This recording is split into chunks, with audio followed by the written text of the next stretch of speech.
Tim isn't a perfect man. He's not the perfect husband or father. He's a guy struggling to provide for his family. No matter how hard he tries, it's all falling apart. When it looks like things can't get any worse, the accident happens. Tim can't remember a thing, only the sound of twisting metal, of the nightmares, and of the coyote stalking him through the halls of still waters. The doctors are lying, hiding behind false and stolen faces. Tim and the other patients are prisoners. Or is it all in his head? If he could only just remember. Follow Tim on his downward spiral through the asylum, through hell and back, as he uncovers the truth of what happened to his family. Tim E. Less is a disturbed horror thriller of insanity, chemical seduction, and true nightmares come to life. Silent Hill meets The Cell. Sometimes the real horror is remembering. Tim E. Less by Lucas Milian. Available on Amazon Kindle and Amazon Paperback. People's Guide to the Cthulhu Mythos is brought to you by BunnySlippers.com and FoundItemClothing.com. You're not new to the show. You know who they are and what they do. Slippers, novelty shirts from your favorite cult films. Yeah. Okay. This is a reading episode. Next episode should be a full episode, unless there's another reading episode. So, thank you for listening to PGTTCM. Go to us at pgttcm.com, pgttcm.podbean.com, where you can find our Patreon button to help, support the show. You can also go to paypal.me/pgttcm. And, why not go to audibletrials.com/pgttcm? Sign up for Audible, get a free book, we get something, you get something. It's all good. And enough for ads. And how about edited and produced by D.B. Spitzer? People's Guide to the Cthulhu Mythos is part of the Dark Myths Collective, and you can find out more about Dark Myths and all their many, many podcasts by going to darkmyths.org. I'd like to recommend Blurry Photos with David Flora. You can find them at blurryphotos.org. And it is a podcast about the unexplained and the unexplored. They've got a vast library to listen to, and it's a lot of fun. All right, on with the show. People's Guide to the Cthulhu Mythos starts now. Recorded by Peter Yearsley. Ghost Stories of an Antiquary by M.R. James. Number 13. Among the towns of Jutland, Viborg justly holds a high place. It is the seat of a bishopric. It has a handsome but almost entirely new cathedral, a charming garden, a lake of great beauty, and many storks. Near it is Hell, accounted one of the prettiest things in Denmark, and hard by is Finderup, where Mærsk Stig murdered King Erik on St. Cecilia's Day in the year 1286. 56 blows of square-headed iron maces were traced on Erik's skull when his tomb was opened in the 17th century. But I'm not writing a guidebook. There are good hotels in Viborg. Preisler's and the Phoenix are all that can be desired. But my cousin, whose experiences I have to tell you now, went to the Golden Lion the first time that he visited Viborg. He has not been there since, and the following pages will perhaps explain the reason of his abstention. The Golden Lion is one of the very few houses in the town that were not destroyed in the Great Fire of 1726, which practically demolished the cathedral, the Sortenkirke, the Rådhus, and so much else that was old and interesting. It is a great red brick house, that is, the front of it is of brick, with Corby steps on the gables and a text over the door, but the courtyard into which the omnibus drives is of black and white wood and plaster. The sun was declining in the heavens when my cousin walked up to the door, and the light smote full upon the imposing facade of the house. He was delighted with the old-fashioned aspect of the place, and promised himself a thoroughly satisfactory and amusing stay in an inn so typical of old Jutland. It was not business in the ordinary sense of the word that had brought Mr. Anderson to Viborg. He was engaged upon some researches into the church history of Denmark, and it had come to his knowledge that in the Rigsarkiv of Viborg there were papers saved from the fire relating to the last days of Roman Catholicism in the country. He proposed, therefore, to spend a considerable time, perhaps as much as a fortnight or 3 weeks, in examining and copying these, and he hoped that the Golden Lion would be able to give him a room of sufficient size to serve alike as a bedroom and a study. His wishes were explained to the landlord, and after a certain amount of thought, the latter suggested that perhaps it might be the best way for the gentleman to look at 1 or 2 of the larger rooms and pick one for himself. It seemed a good idea. The top floor was soon rejected, as entailing too much getting upstairs after the day's work. The second floor contained no room of exactly the dimensions required, but on the first floor there was a choice of 2 or 3 rooms, which would, so far as size went, suit admirably. The landlord was strongly in favour of number 17, but Mr. Anderson pointed out that its windows commanded only the blank wall of the next house, and that it would be very dark in the afternoon. Either number 12 or number 14 would be better, for both of them looked on the street, and the bright evening light and the pretty view would more than compensate him for the additional amount of noise. Eventually, number 12 was selected. Like its neighbours, it had 3 windows, all on one side of the room. It was fairly high and unusually long. There was, of course, no fireplace, but the stove was handsome and rather old, a cast-iron erection, on the side of which was a representation of Abraham sacrificing Isaac, and the inscription Ibo Mose Capita To or Tu above. Nothing else in the room was remarkable. The only interesting picture was an old coloured print of the town, date about 1820. Supper time was approaching, but when Anderson, refreshed by the ordinary ablutions, descended the staircase, there was still a few minutes before the bell rang. He devoted them to examining the list of his fellow lodgers.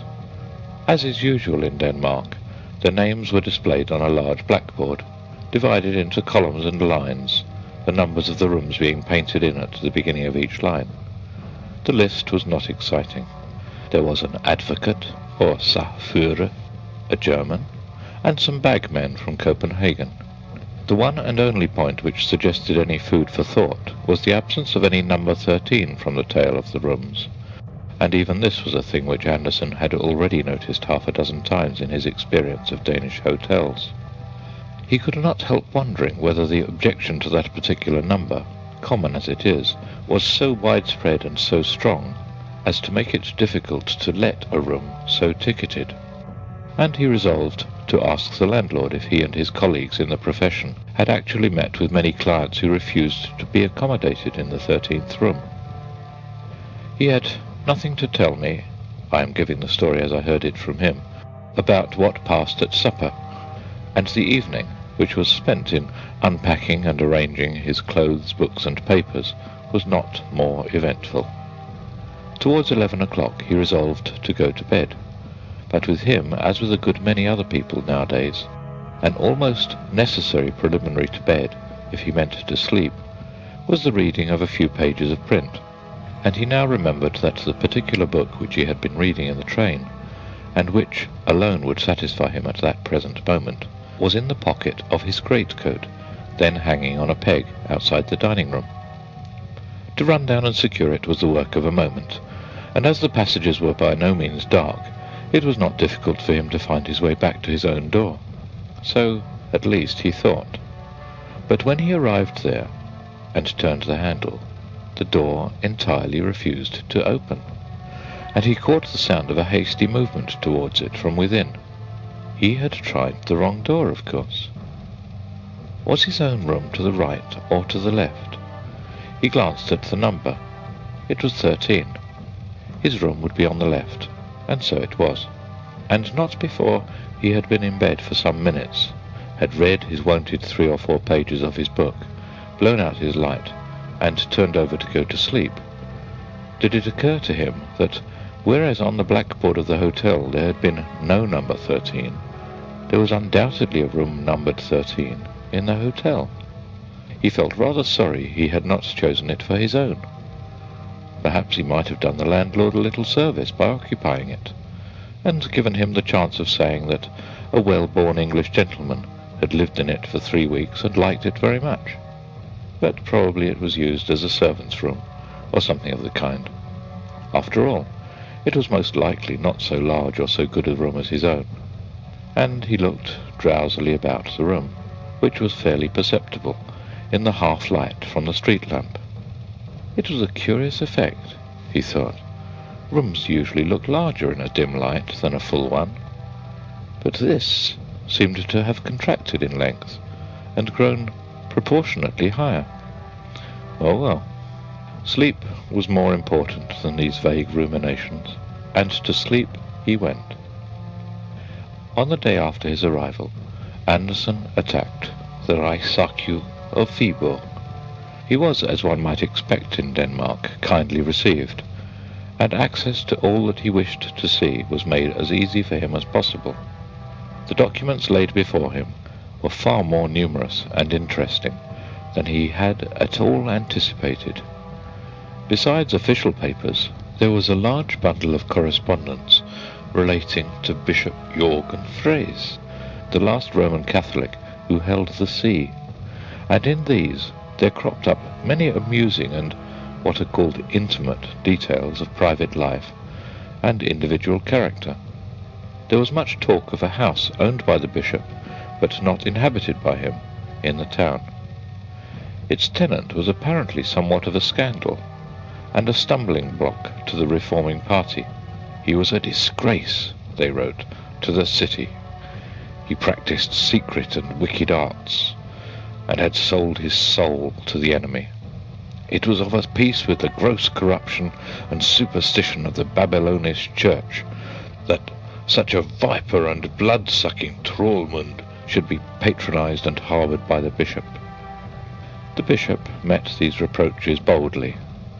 He protested his own abhorrence of all such things as secret arts, and required his antagonists to bring the matter before the proper court, of course the spiritual court, and sift it to the bottom.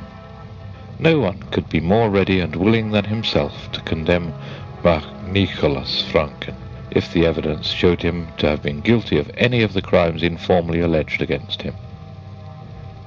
Andersen had not time to do more than glance at the next letter of the Protestant leader, Rasmus Nielsen, before the record office was closed for the day, but he gathered its general tenor, which was to the effect that Christian men were now no longer bound by the decisions of bishops of Rome, and that the bishop's court was not, and could not be, a fit or competent tribunal, so grave and weighty a cause. On leaving the office, Mr. Andersen was accompanied by the old gentleman who presided over it, and as they walked, the conversation very naturally turned to the papers of which I have just been speaking. Herr Scavenius, the archivist of Viborg, though very well informed as to the general run of the documents under his charge, was not a specialist in those of the Reformation period. He was much interested in what Andersen had to tell him about them. He looked forward with great pleasure, he said, to seeing the publication in which Mr. Andersen spoke of embodying their contents. "This house of the Bishop Freys," he added, "it is a great puzzle to me where it could have stood. I have studied carefully the topography of old Viborg, but it is most unlucky. Of the old terrier of the bishop's property, which was made in 1560, and of which we have the greater part in the archive, just the piece which had the list of the town property is missing. Never mind. Perhaps I shall some day succeed to find him." After taking some exercise, I forget exactly how or where, Andersen went back to the Golden Lion, his supper, his game of patience, and his bed. On the way to his room, it occurred to him that he had forgotten to talk to the landlord about the omission of number 13 from the hotel board, and also that he might as well make sure that number 13 did actually exist before he made any reference to the matter. The decision was not difficult to arrive at. There was the door with its number, as plain as could be, and work of some kind was evidently going on inside it, for as he neared the door he could hear footsteps and voices, or a voice, within. During the few seconds in which he halted to make sure of the number, the footsteps ceased, seemingly very near the door, and he was a little startled at hearing a quick, hissing breathing, as of a person in strong excitement.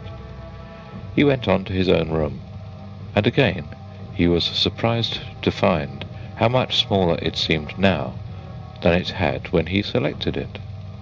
It was a slight disappointment, but only slight. If he found it really not large enough, he could very easily shift to another. In the meantime he wanted something, as far as I can remember it was a pocket handkerchief, out of his portmanteau, which had been placed by the porter on a very inadequate trestle or stool against the wall at the farthest end of the room from his bed.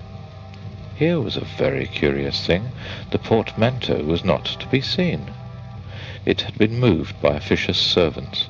Doubtless the contents had been put in the wardrobe. No, none of them were there. This was vexatious. The idea of a theft he dismissed at once. Such things rarely happen in Denmark, but some piece of stupidity had certainly been performed, which is not so uncommon, and the steward-peer must be severely spoken to. Whatever it was that he wanted, it was not so necessary to his comfort that he could not wait until the morning for it, and he therefore settled not to ring the bell and disturb the servants. He went to the window, the right-hand window it was, and looked out on the quiet street. There was a tall building opposite, with large spaces of dead wall, no passers-by, a dark night, and very little to be seen of any kind. The light was behind him, and he could see his own shadow clearly cast on the wall opposite, also the shadow of the bearded man in number 11 on the left, who passed to and fro in shirt-sleeves once or twice, and was seen first brushing his hair, and later on in a nightgown, also the shadow of the occupant of number 13 on the right. This might be more interesting. Number 13 was, like himself, leaning on his elbows on the window-sill, looking out into the street. He seemed to be a tall, thin man, or was it by any chance a woman? At least, it was someone who covered his or her head with some kind of drapery before going to bed, and, he thought, must be possessed of a red lampshade, and the lamp must be flickering very much. There was a distinct playing up and down of a dull red light on the opposite wall. He craned out a little to see if he could make any more of the figure, but beyond a fold of some light, perhaps white material on the window-sill, he could see nothing. Now came a distant step in the street, and its approach seemed to recall number 13 to a sense of his exposed position, for very swiftly and suddenly he swept aside from the window, and his red light went out. Anderson, who had been smoking a cigarette, laid the end of it on the window-sill, and went to bed. Next morning he was woken by the steward-peer with hot water, etc. He roused himself, and after thinking out the correct Danish words, said, as distinctly as he could, "You must not move my portmanteau. Where is it?" As is not uncommon, the maid laughed and went away without making any distinct answer. Anderson, rather irritated, sat up in bed, intending to call her back, but he remained sitting up, staring straight in front of him. There was his portmanteau on its trestle, exactly where he had seen the porter put it when he first arrived. This was a rude shock for a man who prided himself on his accuracy of observation. How it could possibly have escaped him the night before, he did not pretend to understand. At any rate, there it was now. The daylight showed more than the portmanteau. It let the true proportions of the room with its 3 windows appear, and satisfied its tenant that his choice, after all, had not been a bad one. When he was almost dressed, he walked to the middle one of the 3 windows to look out at the weather. Another shock awaited him. Strangely unobservant he must have been last night. He could have sworn 10 times over that he had been smoking at the right-hand window the last thing before he went to bed, and here was his cigarette end on the sill of the middle window. He started to go down to breakfast. Rather late, but number 13 was later. Here were his boots still outside his door, a gentleman's boots. So then number 13 was a man, not a woman. Just then he caught sight of the number on the door. It was 14. He thought he must have passed number 13 without noticing it. 3 stupid mistakes in 12 hours were too much for a methodical, accurate-minded man, so he turned back to make sure. The next number to 14 was number 12, his own room. There was no number 13 at all. After some minutes devoted to a careful consideration of everything he had had to eat and drink during the last 24 hours, Anderson decided to give the question up. If his eyes or his brain were giving way, he would have plenty of opportunities for ascertaining that fact. If not, then he was evidently being treated to a very interesting experience. In either case, the development of events would certainly be worth watching. During the day, he continued his examination of the episcopal correspondence which I have already summarized. To his disappointment, it was incomplete. Only one other letter could be found which referred to the affair of monk Nicholas Franken. It was from the Bishop Jorgen Freys to Erasmus Nielsen. He said, "Although we are not in the least degree inclined to assent to your judgment concerning our court, and shall be prepared if need be to withstand you to the uttermost in that behalf, yet forasmuch as our trusty and well-beloved monk Nicholas Franken, against whom you have dared to allege certain false and malicious charges, hath been suddenly removed from among us, it is apparent that the question for this time falls. But forasmuch as you further allege that the apostle and evangelist St. John, in his heavenly apocalypse, describes the Holy Roman Church under the guise and symbol of the Scarlet Woman, be it known to you," etc. Search as he might, Anderson could find no sequel to this letter, nor any clue to the cause or manner of the removal of the casus belli. He could only suppose that Franken had died suddenly, and as there were only 2 days between the date of Nielsen's last letter, when Franken was evidently still in being, and that of the bishop's letter, the death must have been completely unexpected. In the afternoon he paid a short visit to Hull, and took his tea at Berkelund, nor could he notice, though he was in a somewhat nervous frame of mind, that there was any indication of such a failure of eye or brain as his experiences of the morning had led him to fear. At supper he found himself next to the landlord. "What," he asked him after some indifferent conversation, "is the reason why in most of the hotels one visits in this country the number 13 is left out of the list of rooms? I see you have none here." The landlord seemed amused. "To think that you should have noticed a thing like that. I've thought about it once or twice myself, to tell the truth. An educated man, I've said, has no business with these superstitious notions. I was brought up myself here in the High School of Viborg, and our old master was always a man to set his face against anything of that kind. He's been dead now this many years. A fine upstanding man he was, and ready with his hands as well as his head. I recollect us boys one snowy day." Here he plunged into reminiscence. "Then you don't think there is any particular objection to having a number 13? said Anderson. "Ah, to be sure. Well, you understand, I was brought up to the business by my poor old father. He kept an hotel in Aarhus first, and then, when we were born, he moved to Viborg here, which was his native place, and had the Phoenix here until he died. That was in 1876. Then I started business in Circovur, and only the year before last I moved into this house. Then followed more details as to the state of the house and business when first taken over. And when you came here, was there a number 13? No, I was going to tell you about that.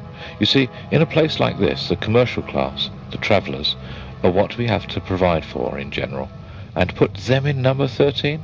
Why, they'd as soon sleep in the street, or sooner. As far as I'm concerned myself, it wouldn't make a penny difference to me what the number of my room was, and so I've often said to them, but they stick to it that it brings them bad luck.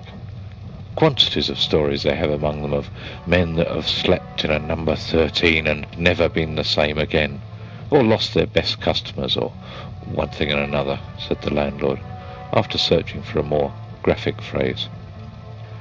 Then what do you use your number 13 for?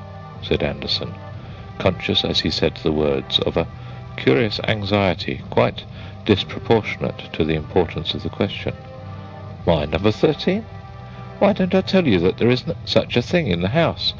I thought you might have noticed that. If there was, it would be next door to your own room. Well, yes, only I happened to think, that is, I fancied last night that I had seen a door numbered 13 in that passage, and really, I'm almost certain I must have been right, for I saw it the night before as well. Of course, Herr Christensen laughed this notion to scorn, as Anderson had expected, and emphasized with much iteration the fact that no number 13 existed, or had existed before him, in that hotel. Anderson was in some ways relieved by his certainty, but still puzzled, and he began to think that the best way to make sure whether he had indeed been subject to an illusion or not was to invite the landlord to his room to smoke a cigar later on in the evening. Some photographs of English towns which he had with him formed a sufficiently good excuse. Herr Christensen was flattered by the invitation, and most willingly accepted it. At about 10 o'clock he was to make his appearance, but before that Anderson had some letters to write, and retired for the purpose of writing them. He almost blushed to himself at confessing it, but he could not deny that it was the fact that he was becoming quite nervous about the question of the existence of number 13. So much so that he approached his room by way of number 11, in order that he might not be obliged to pass the door, or the place where the door ought to be. He looked quickly and suspiciously about the room when he entered it, but there was nothing beyond that indefinable air of being smaller than usual to warrant any misgivings. There was no question of the presence or absence of his portmanteau tonight. He had himself emptied it of its contents and lodged it under his bed. With a certain effort he dismissed the thought of number 13 from his mind and sat down to his writing. His neighbours were quiet enough. Occasionally a door banged in the passage, and a pair of boots was thrown out, or a bagman walked past humming to himself, and outside, from time to time, a cart thundered over the atrocious cobblestones, or a quick step hurried along the flags. Anderson finished his letters, ordered in whisky and soda, and then went to the window and studied the dead wall opposite and the shadows upon it. As far as he could remember, number 14 had been occupied by the lawyer, a staid man who said little at meals, being generally engaged in studying a small bundle of papers beside his plate. Apparently, however, he was in the habit of giving vent to his animal spirits when alone. Why else should he be dancing? The shadow from the next room evidently showed that he was. Again and again his thin form crossed the window, his arms waved, and a gaunt leg was kicked up with surprising agility. He seemed to be barefooted, and the floor must be well laid, for no sound betrayed his movements. Sapphire Herr Anders Jensen, dancing at 10 o'clock at night in a hotel bedroom, seemed a fitting subject for a historical painting in the grand style, and Andersen's thoughts, like those of Emily in The Mysteries of Udolpho, began to arrange themselves in the following lines. When I return to my hotel at 10 o'clock p.m., the waiters think I am unwell. I do not care for them. But when I've locked my chamber door and put my boots outside, I dance all night upon the floor. And even if my neighbours swore, I'd go on dancing all the more, for I'm acquainted with the law, and in despite of all their jaw, their protests I deride. Had not the landlord at this moment knocked at the door, it is probable quite a long poem might have been laid before the reader. To judge from his look of surprise when he found himself in the room, Herr Christensen was struck, as Andersen had been, by something unusual in its aspect, but he made no remark. Andersen's photographs interested him mightily, and formed the text of many autobiographical discourses. Nor is it quite clear how the conversation could have been diverted into the desired channel of number 13, had not the lawyer at this moment begun to sing, and to sing in a manner which could leave no doubt in anyone's mind that he was either exceedingly drunk or raving mad. It was a high, thin voice that they heard, and it seemed dry, as if from long disuse. Of words or tune there was no question. It went sailing up to a surprising height, and was carried down with a despairing moan, as of a winter wind in a hollow chimney, or an organ whose wind fails suddenly.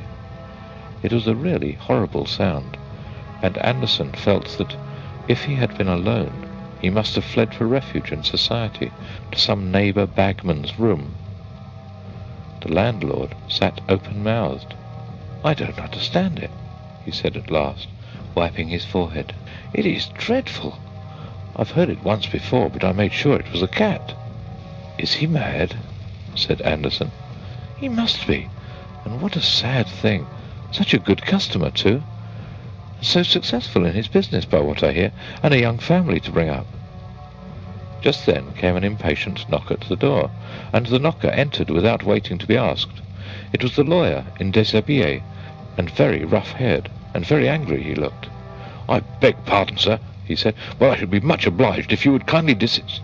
Here he stopped, for it was evident that neither of the persons before him was responsible for the disturbance, and after a moment's lull it swelled forth again, more wildly than before. "But what in the name of heaven does it mean?" broke out the lawyer. "Where is it? Who is it? Am I going out of my mind?" "Surely, Herr Jensen, it comes from your room next door. Isn't there a cat or something stuck in the chimney?" This was the best that occurred to Andersen to say, and he realized its futility as he spoke, but anything was better than to stand and listen to that horrible voice, and look at the broad white face of the landlord, all perspiring and quivering, as he clutched the arms of his chair. "Impossible," said the lawyer. "Impossible. There is no chimney. I came here because I was convinced the noise was going on here. It was certainly in the next room to mine." "Was there no door between yours and mine?"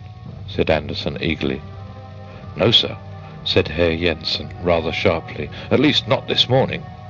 "Ah," said Andersen. "Nor tonight?" "I'm not sure," said the lawyer with some hesitation. Suddenly the crying or singing voice in the next room died away, and the singer was heard seemingly to laugh to himself in a crooning manner. The three men actually shivered at the sound. Then there was a silence. "Come," said the lawyer.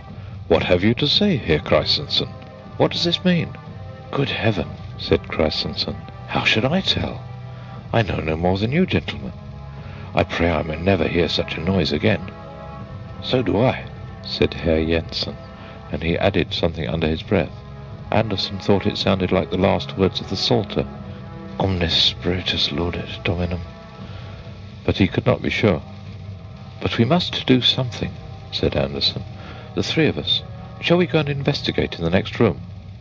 "But that is Herr Jensen's room," wailed the landlord. "It is no use. He has come from there himself." "I am not so sure," said Jensen. "I think this gentleman is right. We must go and see." The only weapons of defence that could be mustered on the spot were a stick and umbrella. The expedition went out into the passage, not without quakings. There was a deadly quiet outside, but a light shone from under the next door. Anderson and Jensen approached it. The latter turned to the handle and gave a sudden vigorous push. No use. The door stood fast. "Herr Christensen," said Jensen, "will you go and fetch the strongest servant you have in the place? We must see this through." The landlord nodded and hurried off, glad to be away from the scene of action. Jensen and Anderson remained outside, looking at the door. "It is number 13, you see," said the latter. "Yes. There is your door, and there is mine," said Jensen. "My room has 3 windows in the daytime," said Anderson with difficulty, suppressing a nervous laugh. "By George, so has mine," said the lawyer, turning and looking at Anderson. His back was now to the door. In that moment the door opened, and an arm came out and clawed at his shoulder. It was clad in ragged yellowish linen, and the bare skin, where it could be seen, had long grey hair upon it. Anderson was just in time to pull Jensen out of its reach with a cry of disgust and fright, when the door shut again, and a low laugh was heard.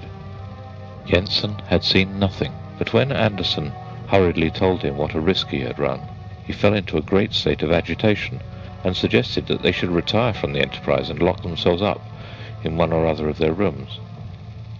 However, while he was developing this plan, the landlord and 2 able-bodied men arrived on the scene, all looking rather serious and alarmed. Jensen met them with a torrent of description and explanation, which did not at all tend to encourage them for the fray. The men dropped the crowbars they had brought and said flatly that they were not going to risk their throats in that devil's den. The landlord was miserably nervous and undecided, conscious that if the danger were not faced, his hotel was ruined, and very loath to face it himself. Luckily, Anderson hit upon a way of rallying the demoralized force. "Is this," he said, "the Danish courage I've heard so much of? It isn't a German in there, and if it was, we are 5 to 1. The 2 servants and Jensen were stung into action by this, and made a dash at the door. "Stop," said Anderson. "Don't lose your heads. You stay out here with the light, landlord, and one of you 2 men break in the door, and don't go in when it gives way." The men nodded, and the younger stepped forward, raised his crowbar, and dealt a tremendous blow on the upper panel. The result was not in the least what any of them anticipated. There was no cracking or rending of wood, only a dull sound, as if the solid wall had been struck. The man dropped his tool with a shout, and began rubbing his elbow. His cry drew their eyes upon him for a moment. Then Anderson looked at the door again. It was gone. The plaster wall of the passage stared him in the face, with a considerable gash in it where the crowbar had struck it. Number 13 had passed out of existence. For a brief space they stood perfectly still, gazing at the blank wall. An early cock in the yard beneath was heard to crow, and as Anderson glanced in the direction of the sound, he saw through the window at the end of the long passage that the eastern sky was paling to the dawn. "Perhaps," said the landlord with hesitation, "you gentlemen would like another room for tonight. A double-bedded one?" Neither Jensen nor Anderson was averse to the suggestion. They felt inclined to hunt in couples after their late experience. It was found convenient, when each of them went to his room to collect the articles he wanted for the night, that the other should go with him and hold the candle. They noticed that both number 12 and number 14 had 3 windows. Next morning, the same party reassembled in number 12. The landlord was naturally anxious to avoid engaging outside help, and yet it was imperative that the mystery attaching to that part of the house should be cleared up. Accordingly, the 2 servants had been induced to take upon them the function of carpenters. The furniture was cleared away, and at the cost of a good many irretrievably damaged planks, that portion of the floor was taken up which lay nearest to number 14. You will naturally suppose that a skeleton, say that of Nicholas Franken, was discovered. That was not so. What they did find lying between the beams which supported the flooring was a small copper box. In it was a neatly folded vellum document with about 20 lines of writing. Both Anderson and Jensen, who proved to be something of a paleographer, were much excited by this discovery, which promised to afford the key to these extraordinary phenomena. I possess a copy of an astrological work which I have never read. It has, by way of frontispiece, a woodcut by Hans Sebald Beham, representing a number of sages seated round a table. This detail may enable connoisseurs to identify the book. I cannot myself recollect its title, and it is not at this moment within reach, but the fly-leaves of it are covered with writing, and during the 10 years in which I have owned the volume, I have not been able to determine which way up this writing ought to be read, much less in what language it is. Not dissimilar was the position of Anderson and Jensen after the protracted examination to which they submitted the document in the copper box. After 2 days' contemplation of it, Jensen, who was the bolder spirit of the two, hazarded the conjecture that the language was either Latin or Old Danish.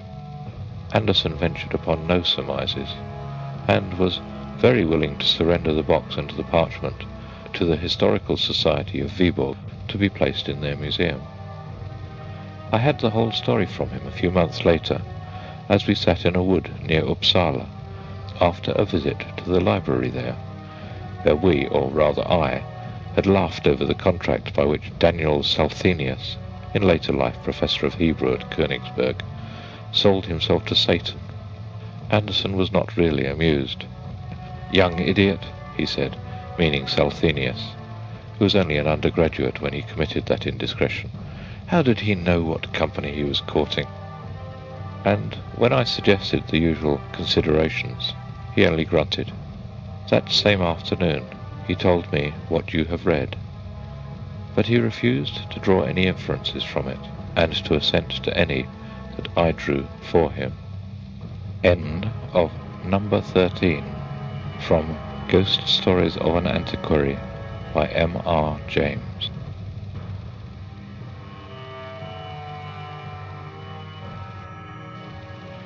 Ghost Stories of an Antiquary by M.R. James. Count Magnus. By what means the papers out of which I have made a connected story came into my hands is the last point which the reader will learn from these pages, but it is necessary to prefix to my extracts from them a statement of the form in which I possess them. They consist, then, partly of a series of collections for a book of travels, such a volume as was a common product of the 40s and 50s. Horace Marryat's Journal of a Residence in Jutland and the Danish Isles is a fair specimen of the class to which I allude. These books usually treated of some unknown district on the continent. They were illustrated with woodcuts or steel plates. They gave details of hotel accommodation and of means of communication, such as we now expect to find in any well-regulated guidebook, and they dealt largely in reported conversations with intelligent foreigners, racy innkeepers, and garrulous peasants. In a word, they were chatty. Begun with the idea of furnishing material for such a book, my papers, as they progressed, assumed the character of a record of one single personal experience, and this record was continued up to the very eve, almost, of its termination. The writer was a Mr. Wraxall. For my knowledge of him, I have to depend entirely on the evidence his writings afford, and from these I deduce that he was a man past middle age, possessed of some private means, and very much alone in the world. He had, it seems, no settled abode in England, but was a denizen of hotels and boarding houses. It is probable that he entertained the idea of settling down at some future time, which never came, and I think it also likely that the Pantechnicon fire in the early 70s must have destroyed a great deal that would have thrown light on his antecedents, for he refers once or twice to property of his that was warehoused at that establishment. It is further apparent that Mr. Wraxall had published a book, and that it treated of a holiday he had once taken in Brittany. More than this I cannot say about his work, because a diligent search in bibliographical works has convinced me that it must have appeared either anonymously or under a pseudonym. As to his character, it is not difficult to form some superficial opinion. He must have been an intelligent and cultivated man. It seems that he was near being a fellow of his college at Oxford, Brasenose, as I judge from the calendar. His besetting fault was pretty clearly that of over-inquisitiveness, possibly a good fault in a traveller, certainly a fault for which this traveller paid dearly enough in the end. On what proved to be his last expedition, he was plotting another book. Scandinavia, a region not widely known to Englishmen 40 years ago, had struck him as an interesting field.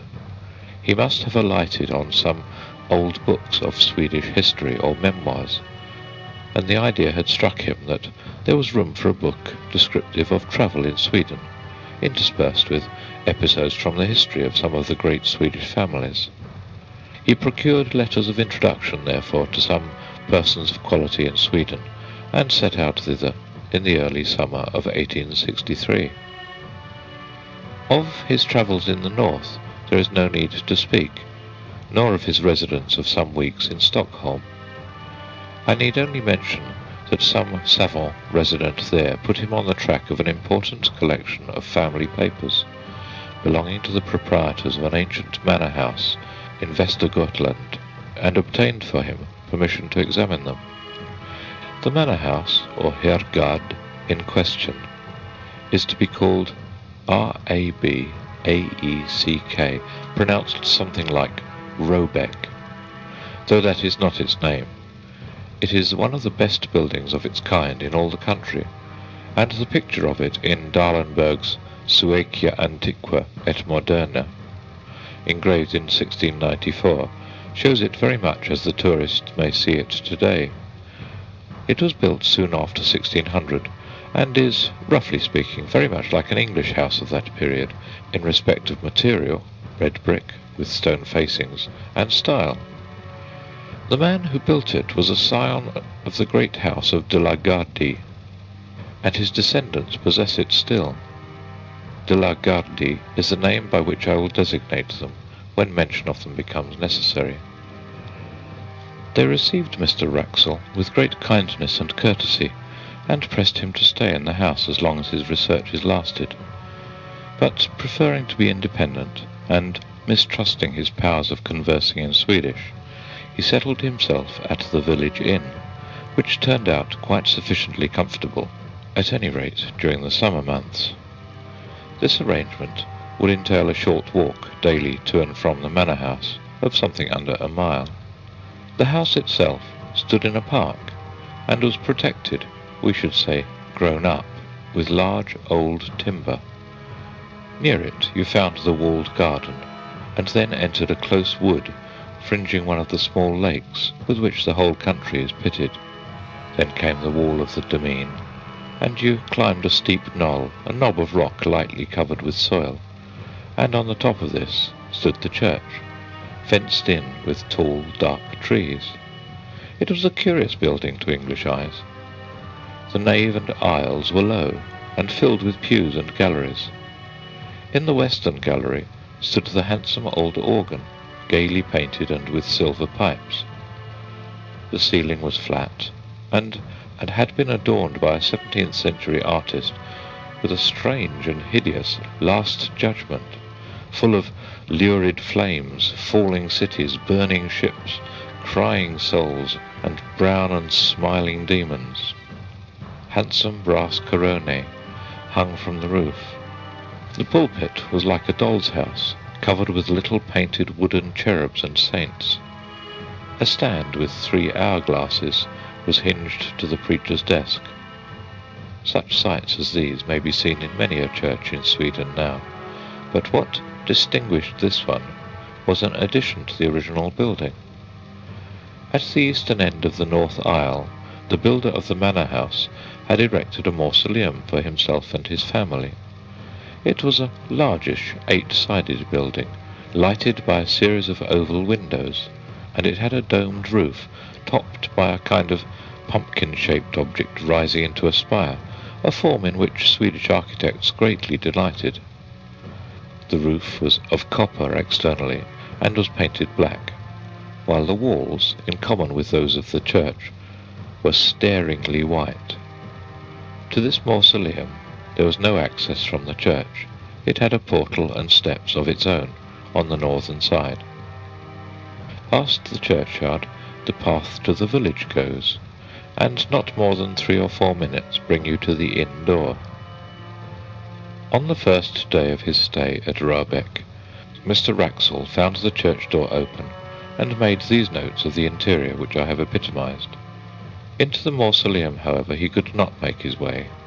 He could, by looking through the keyhole, just descry that there were fine marble effigies and sarcophagi of copper, and a wealth of armorial ornament, which made him very anxious to spend some time in investigation. The papers he had come to examine at the manor house proved to be of just the kind he wanted for his book. There were family correspondence, journals, and account books of the earliest owners of the estate, very carefully kept and clearly written, full of amusing and picturesque detail. The first de la Gardie appeared in them as a strong and capable man. Shortly after the building of the mansion, there had been a period of distress in the district, and the peasants had risen and attacked several chateaux and done some damage. The owner of Röbäck took a leading part in suppressing trouble, and there was reference to executions of ringleaders and severe punishments inflicted with no sparing hand. The portrait of this Magnus de la Gardie was one of the best in the house, and Mr. Wraxall studied it with no little interest after his day's work. He gives no detailed description of it, but I gather that the face impressed him rather by its power than by its beauty or goodness. In fact, he writes that Count Magnus was an almost phenomenally ugly man.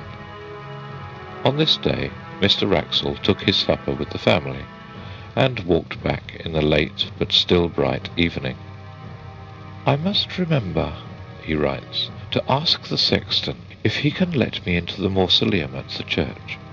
He evidently has access to it himself, for I saw him tonight standing on the steps, and, as I thought, locking or unlocking the door."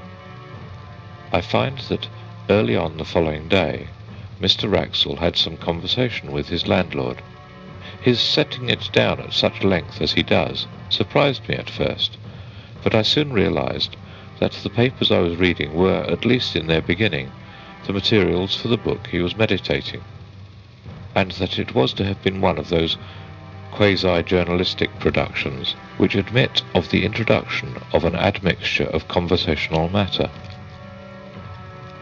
His object, he says, was to find out whether any traditions of Count Magnus de la Gardie lingered on in the scenes of that gentleman's activity, and whether the popular estimate of him were favourable or not. He found that the Count was decidedly not a favourite. If his tenants came late to their work on the days which they owed to him as lord of the manor, they were set on the wooden horse, or flogged and branded in the manor house yard. 1 or 2 cases there were of men who had occupied lands which encroached on the lord's domain, and whose houses had been mysteriously burnt on a winter's night, with the whole family inside. But what seemed to dwell on the innkeeper's mind most, for he returned to the subject more than once, was that the Count had been on the Black Pilgrimage, and had brought something or someone back with him. You will naturally inquire as Mr. Wraxall did, what the Black Pilgrimage may have been. But your curiosity on the point must remain unsatisfied for the time being, just as his did. The landlord was evidently unwilling to give a full answer, or indeed any answer on the point, and being called out for a moment, trotted out with obvious alacrity, only putting his head in at the door a few minutes afterwards to say that he was called away to Skara, and should not be back till evening. So Mr. Wraxall had to go unsatisfied to his day's work at the manor house. The papers, on which he was just then engaged, soon put his thoughts into another channel, for he had to occupy himself with glancing over the correspondence between Sophia Albertina in Stockholm and her married cousin Ulrika Leonora at Rabeck in the years 1705 to 1710.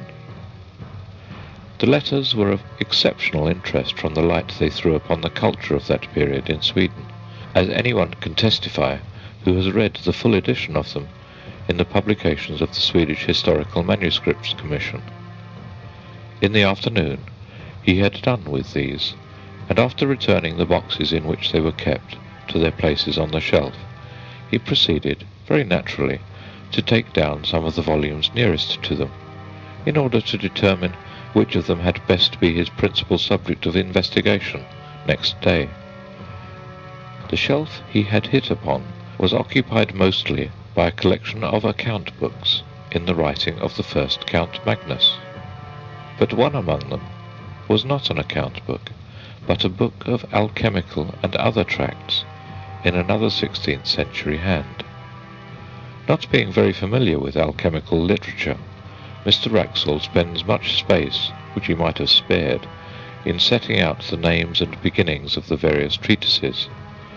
The Book of the Phoenix, Book of the 30 Words, Book of the Toad, Book of Miriam, Turba Philosophorum, and so forth. And then he announces with a good deal of circumstance his delight at finding, on a leaf originally left blank near the middle of the book, some writing of Count Magnus himself, headed Liber Nigre Peregrinationis. It is true that only a few lines were written, but there was quite enough to show that the landlord had that morning been referring to a belief at least as old as the time of Count Magnus, and probably shared by him. This is the English of what was written. If any man desires to obtain a long life, if he would obtain a faithful messenger, and see the blood of his enemies, it is necessary that he should first go into the city of Chorazin, and there salute the prince. Here there was an erasure of one word, not very thoroughly done, so that Mr. Wraxall felt pretty sure that he was right in reading it as aeris, of the air, but there was no more of the text copied, only a line in Latin, quaeri reliqua hujus materiae inter secretiora, that is, see the rest of this matter among the more private things. It could not be denied that this threw a rather lurid light upon the tastes and beliefs of the Count, but to Mr. Wraxall, separated from him by nearly 3 centuries, the thought that he might have added to his general forcefulness alchemy, and to alchemy something like magic, only made him a more picturesque figure. And when, after a rather prolonged contemplation of his picture in the hall, Mr. Wraxall set out on his homeward way, his mind was full of the thought of Count Magnus. He had no eyes for his surroundings, no perception of the evening scents of the woods, or the evening light on the lake, and when all of a sudden he pulled up short, he was astonished to find himself already at the gate of the churchyard, and within a few minutes of his dinner. His eyes fell on the mausoleum. "Ah," he said, "Count Magnus, there you are. I should dearly like to see you." Like many solitary men, he writes, I have a habit of talking to myself aloud, and, unlike some of the Greek and Latin particles, I do not expect an answer. Certainly, and perhaps fortunately in this case, there was neither voice nor any that regarded. Only the woman, who I suppose was cleaning up the church, dropped some metallic object on the floor, whose clang startled me. Count Magnus, I think, sleeps sound enough.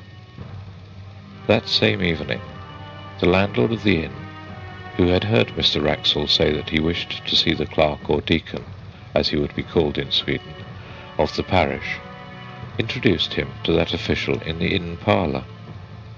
A visit to the De la Gardie tomb house was soon arranged for the next day, and a little general conversation ensued. Mr. Wraxall, remembering that one function of Scandinavian deacons is to teach candidates for confirmation, thought he would refresh his own memory on a biblical point. "Can you tell me," he said, "anything about Chorazin?" The deacon seemed startled, but readily reminded him how that village had once been denounced. "To be sure," said Mr. Wraxall. "It is, I suppose, quite a ruin now." "So I expect," replied the deacon. "I have heard some of our old priests say that Antichrist is to be born there, and there are tales—" "Ah, what tales are those?" Mr. Wraxall put in. "Tales, I was going to say, which I have forgotten," said the deacon, and soon after that he said good night.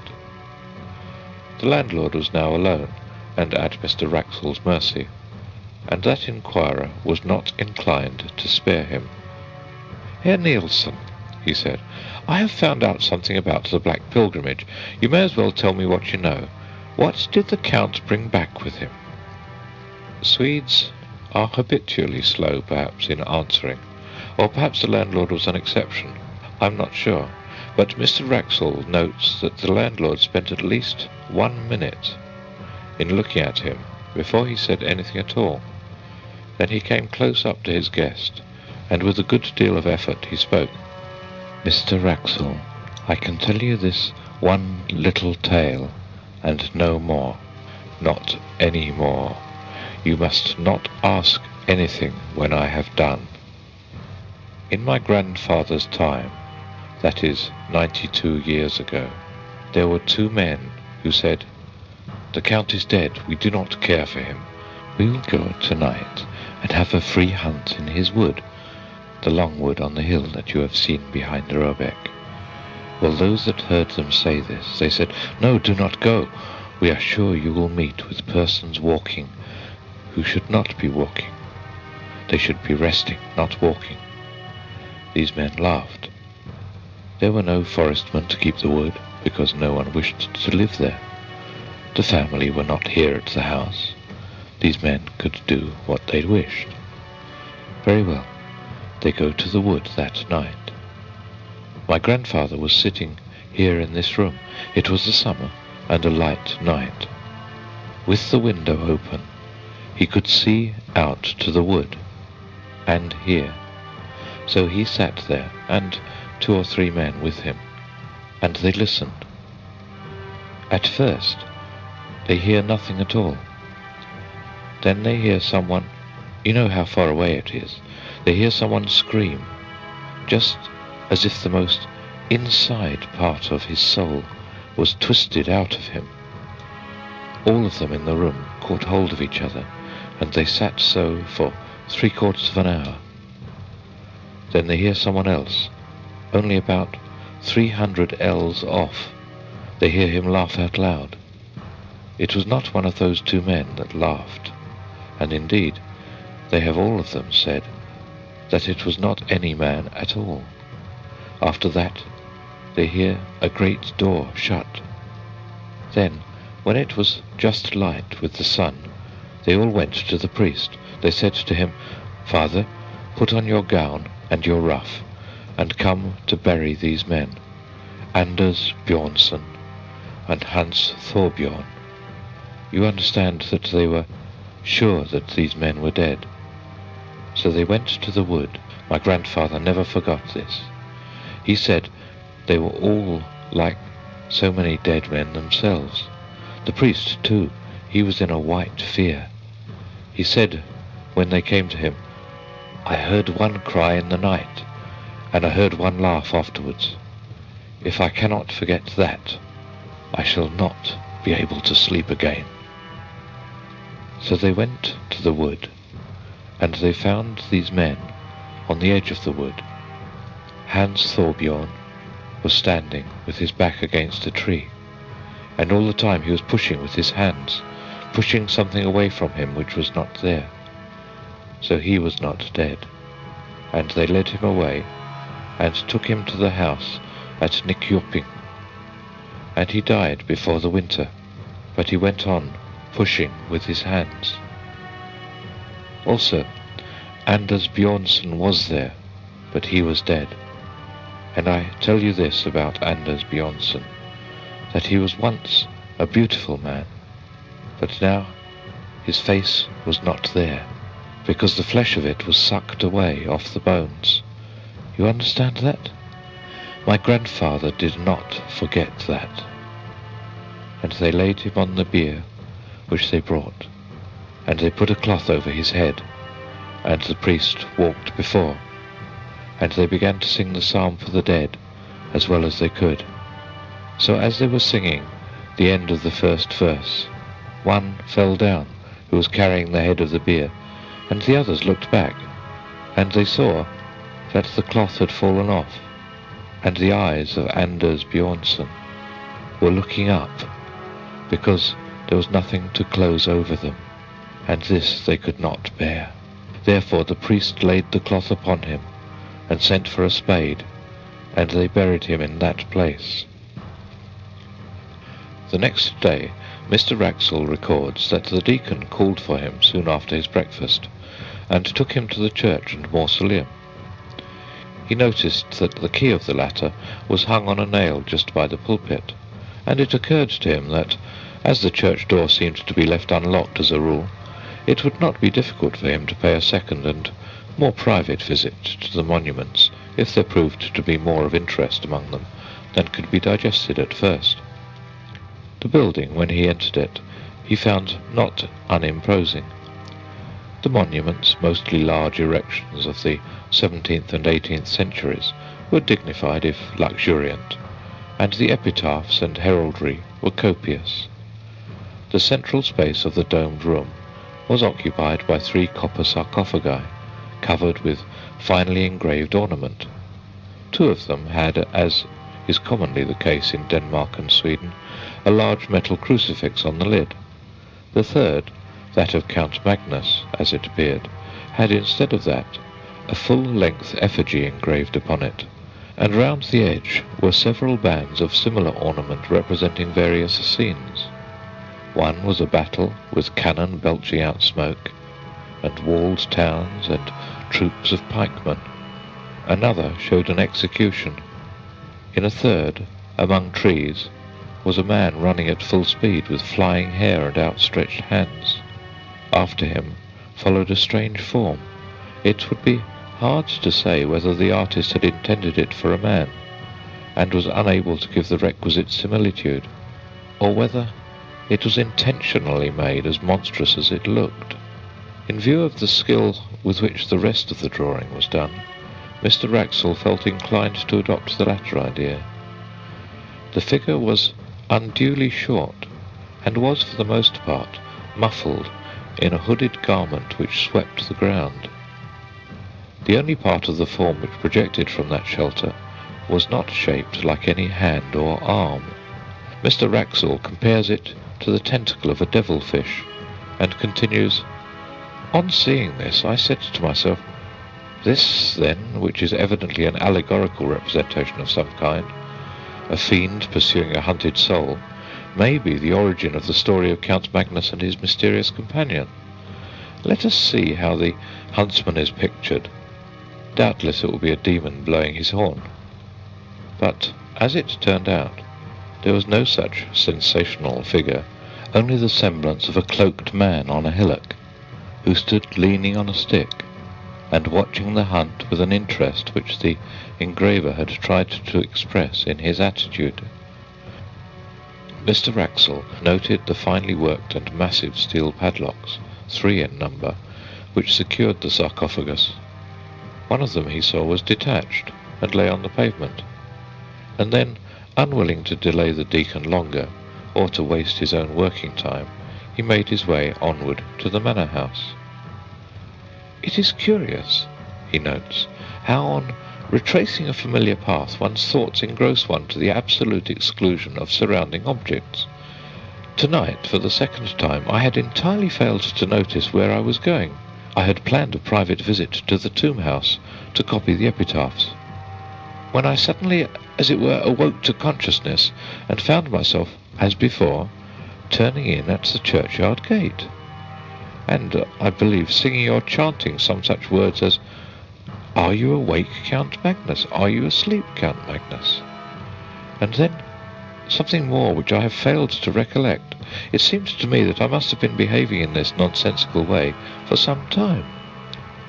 He found the key of the mausoleum where he had expected to find it, and copied the greater part of what he wanted. In fact, he stayed until the light began to fail him. "I must have been wrong," he writes, "in saying that one of the padlocks of my Count's sarcophagus was unfastened. I see tonight that 2 are loose."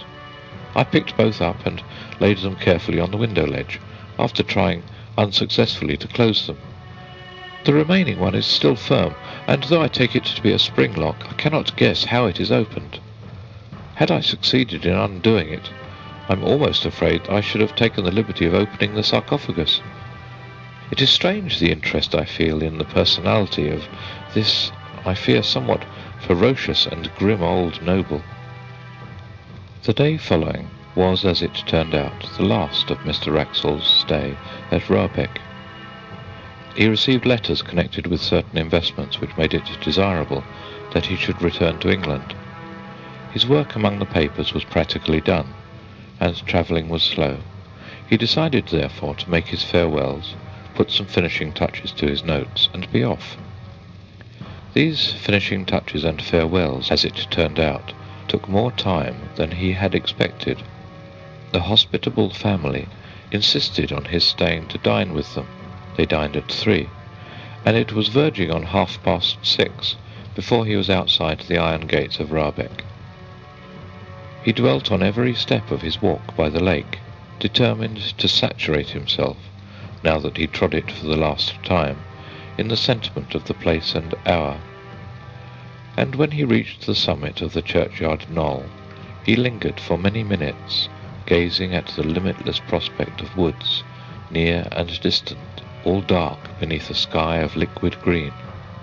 When at last he turned to go, the thought struck him that surely he must bid farewell to Count Magnus, as well as the rest of the De la Gardies. The church was but 20 yards away, and he knew where the key of the mausoleum hung. It was not long before he was standing over the great copper coffin, and as usual talking to himself aloud. "You may have been a bit of a rascal in your time, Magnus," he was saying, "but for all that I should like to see you, or rather—" "Just at that instant," he says, "I felt a blow on my foot. Hastily enough I drew it back, and something fell on the pavement with a clash. It was the third, the last of the 3 padlocks, which had fastened the sarcophagus. I stooped to pick it up, and, heaven is my witness that I'm writing only the bare truth, before I had raised myself, there was a sound of metal hinges creaking, and I distinctly saw the lid shifting upwards. I may have behaved like a coward, but I could not for my life stay for one moment. I was outside that dreadful building in less time than I can write, almost as quickly as I could have said, the words. And what frightens me yet more, I could not turn the key in the lock. As I sit here in my room noting these facts, I ask myself, it was not 20 minutes ago, whether that noise of creaking metal continued, and I cannot tell whether it did or not. I only know that there was something more than I have written that alarmed me, but whether it was sound or sight, I am not able to remember. What is this that I have done? Poor Mr. Wraxall. He set out on his journey to England on the next day, as he had planned, and he reached England in safety. And yet, as I gather from his changed hand and inconsequent jottings, a broken man. One of the several small notebooks that have come to me with his papers gives not a key to, but a kind of inkling of his experiences. Much of his journey was made by canal boat, and I find not less than 6 painful attempts to enumerate and describe his fellow passengers. The entries are of this kind. 24. Pastor of village in Skane, usual black coat and soft black hat. 25. Commercial traveller from Stockholm, going to Trollhättan, black cloak, brown hat. 26. Man in long black cloak, broad-leafed hat, very old-fashioned. This entry is lined out, and a note adding, perhaps identical with number 13, have not yet seen his face. On referring to number 13, I find that he is a Roman priest in a cassock. The net result of the reckoning is always the same. 28 people appear in the enumeration, one being always a man in a long black cloak and broad hat, and another a short figure in dark cloak and hood. On the other hand, it is always noted that only 26 passengers appear at meals, and that the man in the cloak is perhaps absent, and the short figure is certainly absent. On reaching England, it appears that Mr. Wraxall landed at Harwich, and that he resolved at once to put himself out of the reach of some person or persons whom he never specifies, but whom he had evidently come to regard as his pursuers. Accordingly, he took a vehicle, it was a closed fly, not trusting the railway, and drove across country to the village of Belchamp St. Paul. It was about 9 o'clock on a moonlit August night when he neared the place. He was sitting forward and looking out of the window at the fields and thickets, there was little else to be seen, racing past him. Suddenly he came to a crossroad. At the corner, 2 figures were standing motionless. Both were in dark cloaks. The taller one wore a hat, the shorter a hood. He had no time to see their faces, nor did they make any motion that he could discern. Yet the horse shied violently and broke into a gallop, and Mr. Wraxall sank back into his seat in something like desperation. He had seen them before. Arrived at Belchamp St. Paul, he was fortunate enough to find a decent furnished lodging, and for the next 24 hours he lived, comparatively speaking, in peace. His last notes were written on this day. They are too disjointed and ejaculatory to be given here in full, but the substance of them is clear enough. He is expecting a visit from his pursuers. How or when, he knows not, and his constant cry is, "What has he done?" and "Is there no hope?" Doctors, he knows, would call him mad. Policemen would laugh at him. The parson is away. What can he do but lock his door and cry to God? People still remember last year at Belchamp St. Paul how a strange gentleman came one evening in August, years back, and how the next morning but one he was found dead, and there was an inquest, and the jury that viewed the body fainted, 7 of them did, and none of them wouldn't speak to what they see, and the verdict was visitation of God. And now the people as kept the house moved out that same week and went away from that part. But they do not, I think, know that any glimmer of light has ever been thrown, or could be thrown, on the mystery. It so happened that last year the little house came into my hands as part of a legacy. It had stood empty since 1863, and there seemed no prospect of letting it, so I had it pulled down, and the papers of which I have given you an abstract were found in a forgotten cupboard under the window in the best bedroom. The End of Count Magnus, from Ghost Stories of an Antiquary by M.R. James.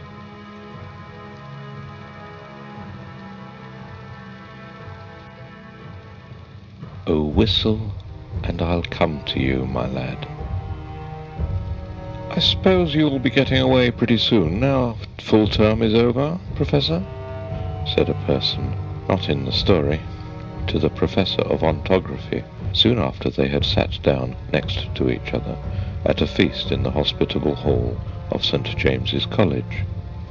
The professor was young, neat, and precise in speech. "Yes," he said, "my friends have been making me take up golf this term, and I mean to go to the East Coast. In point of fact, to Burnstow, I dare say you know it, for a week or 10 days to improve my game. I hope to get off tomorrow." "Oh, Parkins," said his neighbour on the other side, "if you're going to Burnstow, I wish you would look at the site of the Templars' Preceptory, and let me know if you think it would be any good to have a dig there in the summer." It was, as you might suppose, a person of antiquarian pursuits who said this, but since he merely appears in this prologue, there is no need to give his entitlements. "Certainly," said Parkins the professor. "If you'll describe to me whereabouts the site is, I will do my best to give you an idea of the lie of the land when I get back. Or I could write to you about it if you would tell me where you are likely to be." "Don't trouble to do that, thanks. It's only that I'm thinking of taking my family in that direction in the long, and it occurred to me that, as very few of the English preceptories have ever been properly planned, I might have an opportunity of doing something useful on off days." The professor rather sniffed at the idea that planning out a preceptory could be described as useful. His neighbour continued, "The site, I doubt if there's anything showing above ground, must be down quite close to the beach now. The sea has encroached tremendously, as you know, all along that bit of coast. I should think, from the map, that it must be about 3/4 of a mile from the Globe Inn, at the north end of town. Where are you going to stay?" "Well, at the Globe Inn, as a matter of fact," said Parkins. "I have engaged a room there. I couldn't get in anywhere else. Most of the lodging-houses are shut up in winter, it seems. And as it is, they tell me that the only room of any size I can have is really a double-bedded one, and that they haven't a corner in which to store the other bed, and so on. But I must have a fairly large room, for I am taking some books down, and mean to do a bit of work. And though I don't quite fancy having an empty bed, not to speak of two, in what I may call for the time being my study, I suppose I can manage to rough it for the short time I shall be there." "Do you call having an extra bed in your room roughing it, Parkins?" said a bluff person opposite. "Look here, I shall come down and occupy it for a bit. It'll be company for you."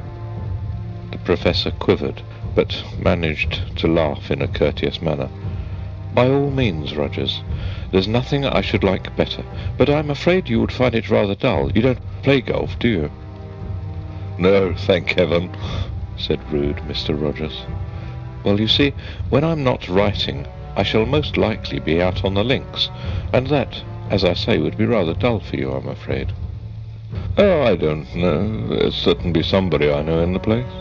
But of course, if you don't want me, speak the word, Parkins. I shan't be offended. Truth, as you always tell us, is never offensive." Parkins was indeed scrupulously polite and strictly truthful. It is to be feared that Mr. Rogers sometimes practised upon his knowledge of these characteristics. In Parkins's breast there was a conflict now raging, which for a moment or two did not allow him to answer. That interval being over, he said, "Well, if you want the exact truth, Rogers, I was considering whether the room I speak of would really be large enough to accommodate us both comfortably, and also whether, mind you, I shouldn't have said this if you hadn't pressed me, you would not constitute something in the nature of a hindrance to my work." Rogers laughed loudly. "Well done, Parkins," he said. "It's all right. I promise not to interrupt your work. Don't you disturb yourself about that. No, I won't come if you don't want me, but I thought I should do so nicely to keep the ghosts off." Here he might have been seen to wink, and to nudge his next neighbour. Parkins might also have been seen to become pink. "I beg pardon, Parkins," Rogers continued. "I oughtn't to have said that. I forgot you didn't like levity on these topics." "Well," Parkins said, "as you have mentioned the matter, I freely own that I do not like careless talk about what you call ghosts. A man in my position," he went on, raising his voice a little, cannot, I find, be too careful about appearing to sanction the current beliefs on such subjects. As you know, Rogers, or as you ought to know, for I think I have never concealed my views." "No, you certainly have not, old man," put in Rogers sotto voce. "I hold that any semblance, any appearance of concession to the view that such things might exist is equivalent to a renunciation of all that I hold most sacred. But I'm afraid I have not succeeded in securing your attention." "Your undivided attention was what Dr. Blimber actually said," Rogers interrupted, with every appearance of an earnest desire for accuracy. Footnote: Mr. Rogers was wrong. Vide Dombey and Son, Chapter 12. Return to text. "But I beg your pardon, Perkins, I'm stopping you." "No, not at all," said Parkins. "I don't remember Blimber. Perhaps he was before my time. But I needn't go on. I'm sure you know what I mean." Yes, said Rogers, rather hastily. "Just so. We'll go into it fully at Burnstow or somewhere." In repeating the above dialogue, I have tried to give the impression which it made on me, that Parkins was something of an old woman, rather hen-like perhaps in his little ways, totally destitute, alas, of the sense of humour, but at the same time dauntless and sincere in his convictions, and a man deserving of the greatest respect.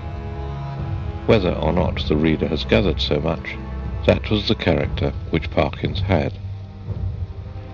On the following day, Parkins did, as he had hoped, succeed in getting away from his college, and in arriving at Burnstow.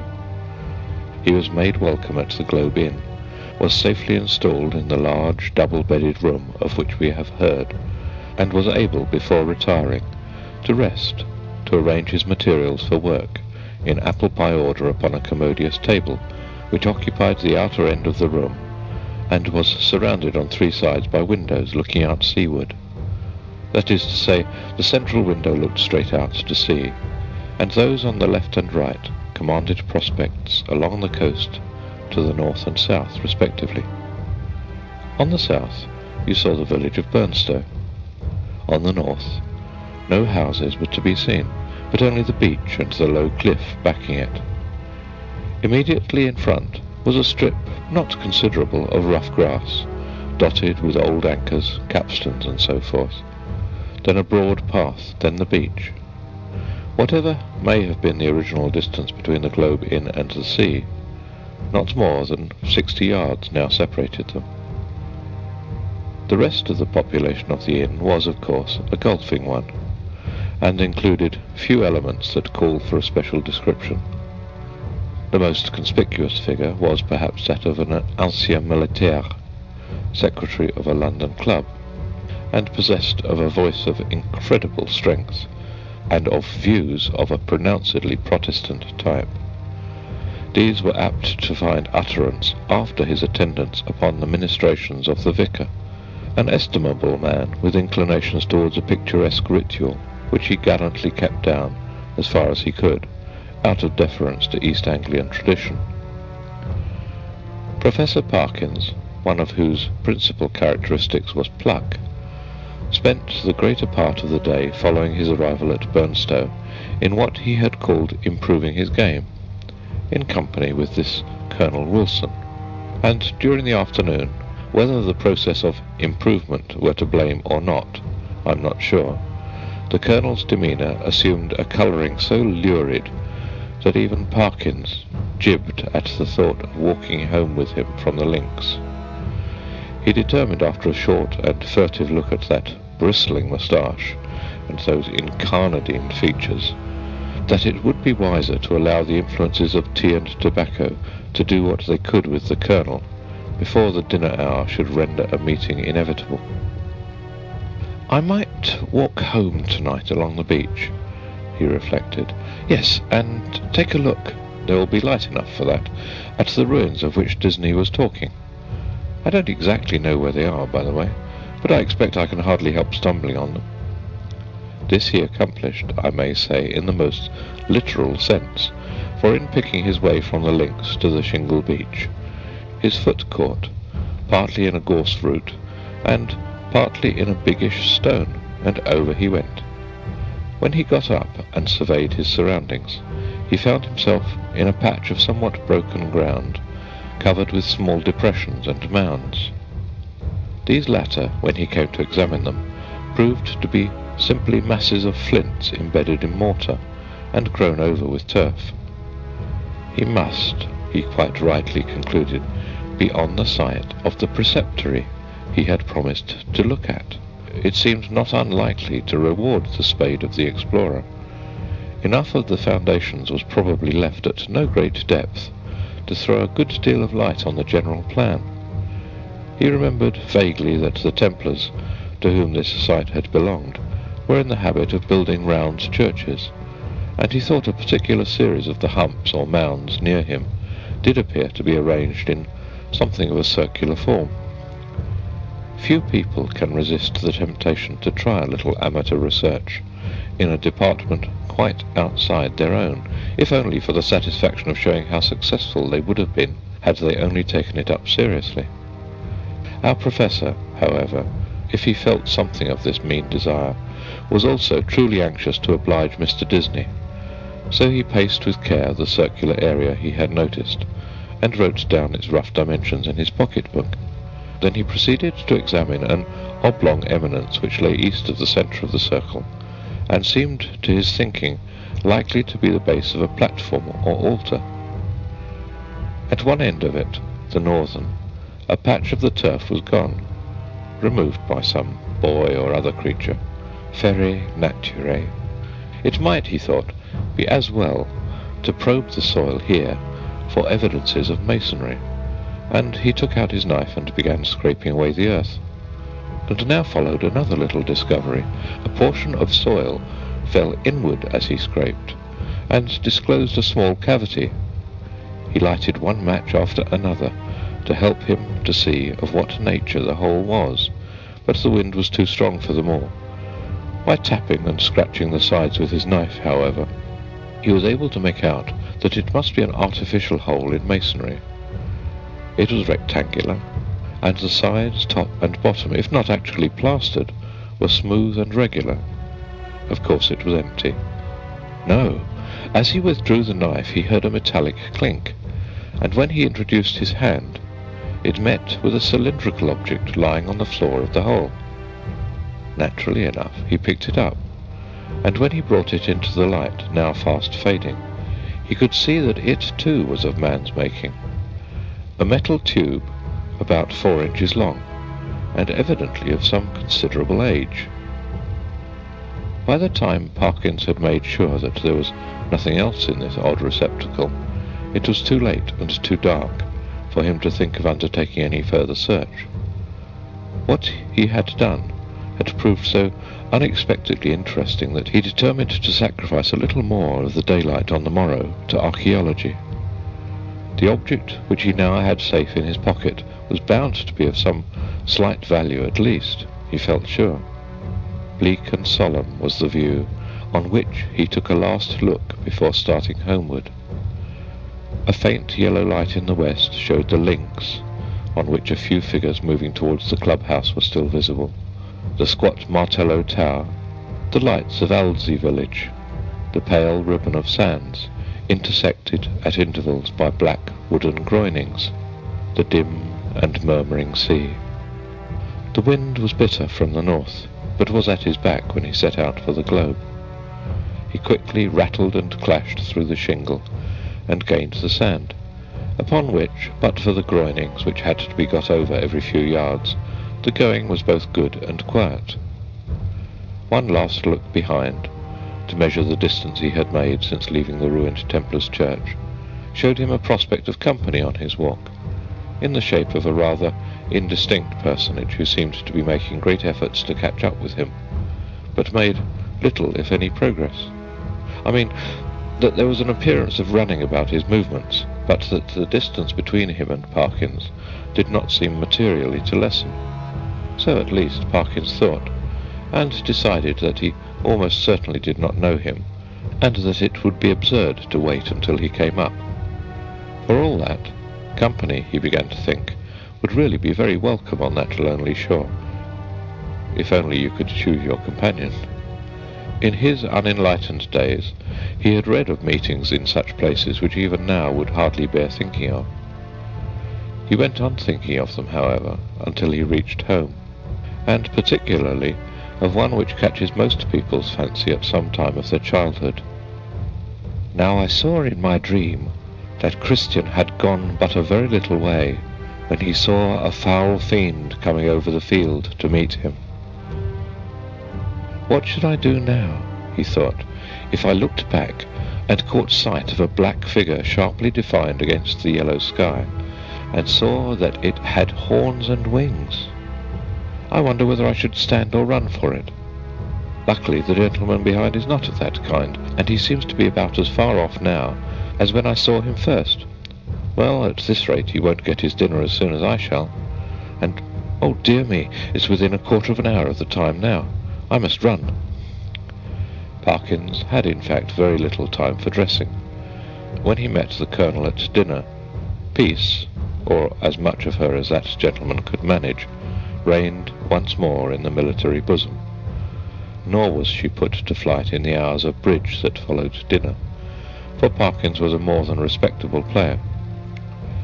When, therefore, he retired towards 12 o'clock, he felt that he had spent his evening in quite a satisfactory way, and that, even for so long as a fortnight or 3 weeks, life at the Globe would be supportable under similar conditions. Especially, thought he, if I go on improving my game. As he went along the passages, he met the boots of the Globe, who stopped and said, "Beg your pardon, sir, but as I was a-brushing your coat just now, there was something fell out of the pocket. I put it on your chest of drawers, sir, in your room, sir. A piece of a pipe or something of that, sir." "Thank you, sir. You'll find it on your chest of drawers, sir." "Yes, sir. Good night, sir." The speech served to remind Parkins of his little discovery of that afternoon. It was with some considerable curiosity that he turned it over by the light of his candles. It was of bronze, he now saw, and was shaped very much after the manner of the modern dog whistle. In fact, it was, yes, certainly it was, actually no more nor less than a whistle. He put it to his lips, but it was quite full of a fine caked-up sand or earth, which would not yield to knocking, but must be loosened with a knife.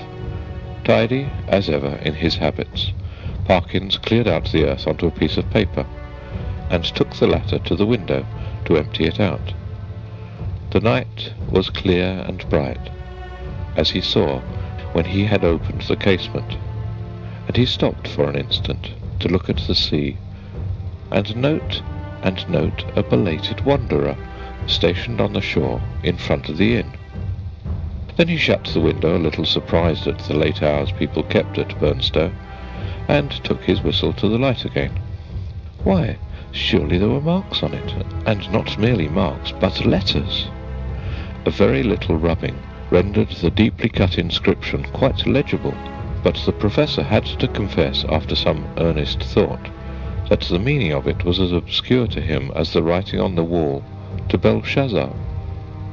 There were legends both on the front and on the back of the whistle. The one read thus, Reader's Note.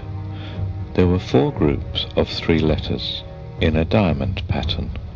To the left, F-U-R, then one above the other, F-L-A and F-L-E, and to the right, B-I-S. End of Reader's Note. The other, Quis est iste qui venet. I ought to be able to make it out, he thought, but I suppose I am a little rusty in my Latin. When I come to think of it, I don't believe I even know the word for a whistle. The long one does seem simple enough. It ought to mean, who is this who is coming? Well, the best way to find out is evidently to whistle for him. He blew tentatively, and stopped suddenly, startled and yet pleased at the note he had elicited. It had a quality of infinite distance in it, and soft as it was, he somehow felt it must be audible for miles round. It was a sound, too, that seemed to have the power which many scents possess, of forming pictures in the brain. He saw quite clearly for a moment a vision of a wide, dark expanse at night, with a fresh wind blowing, and in the midst a lonely figure. How employed he could not tell. Perhaps he would have seen more, had not the picture been broken by the sudden surge of a gust of wind against his casement. So sudden that it made him look up, just in time to see the white glint of a seabird's wing, somewhere outside the dark panes. The sound of the whistle had so fascinated him that he could not help trying it once more, this time more boldly. The note was little, if at all, louder than before, and repetition broke the illusion. No picture followed, as he had half hoped it might. But what is this? Goodness, what force the wind can get up in a few minutes! What a tremendous gust! There, I knew that window fastening was no use. Ah, I thought so. Both candles out. It is enough to tear the room to pieces. The first thing was to get the window shut. While you might count 20, Perkins was struggling with the small casement, and felt almost as if he were pushing back a sturdy burglar, so strong was the pressure. It slackened all at once, and the window banged to and latched itself. Now to relight the candles and see what damage, if any, had been done. No, nothing seemed amiss. No glass even was broken in the casement. But the noise had evidently roused at least one member of the household.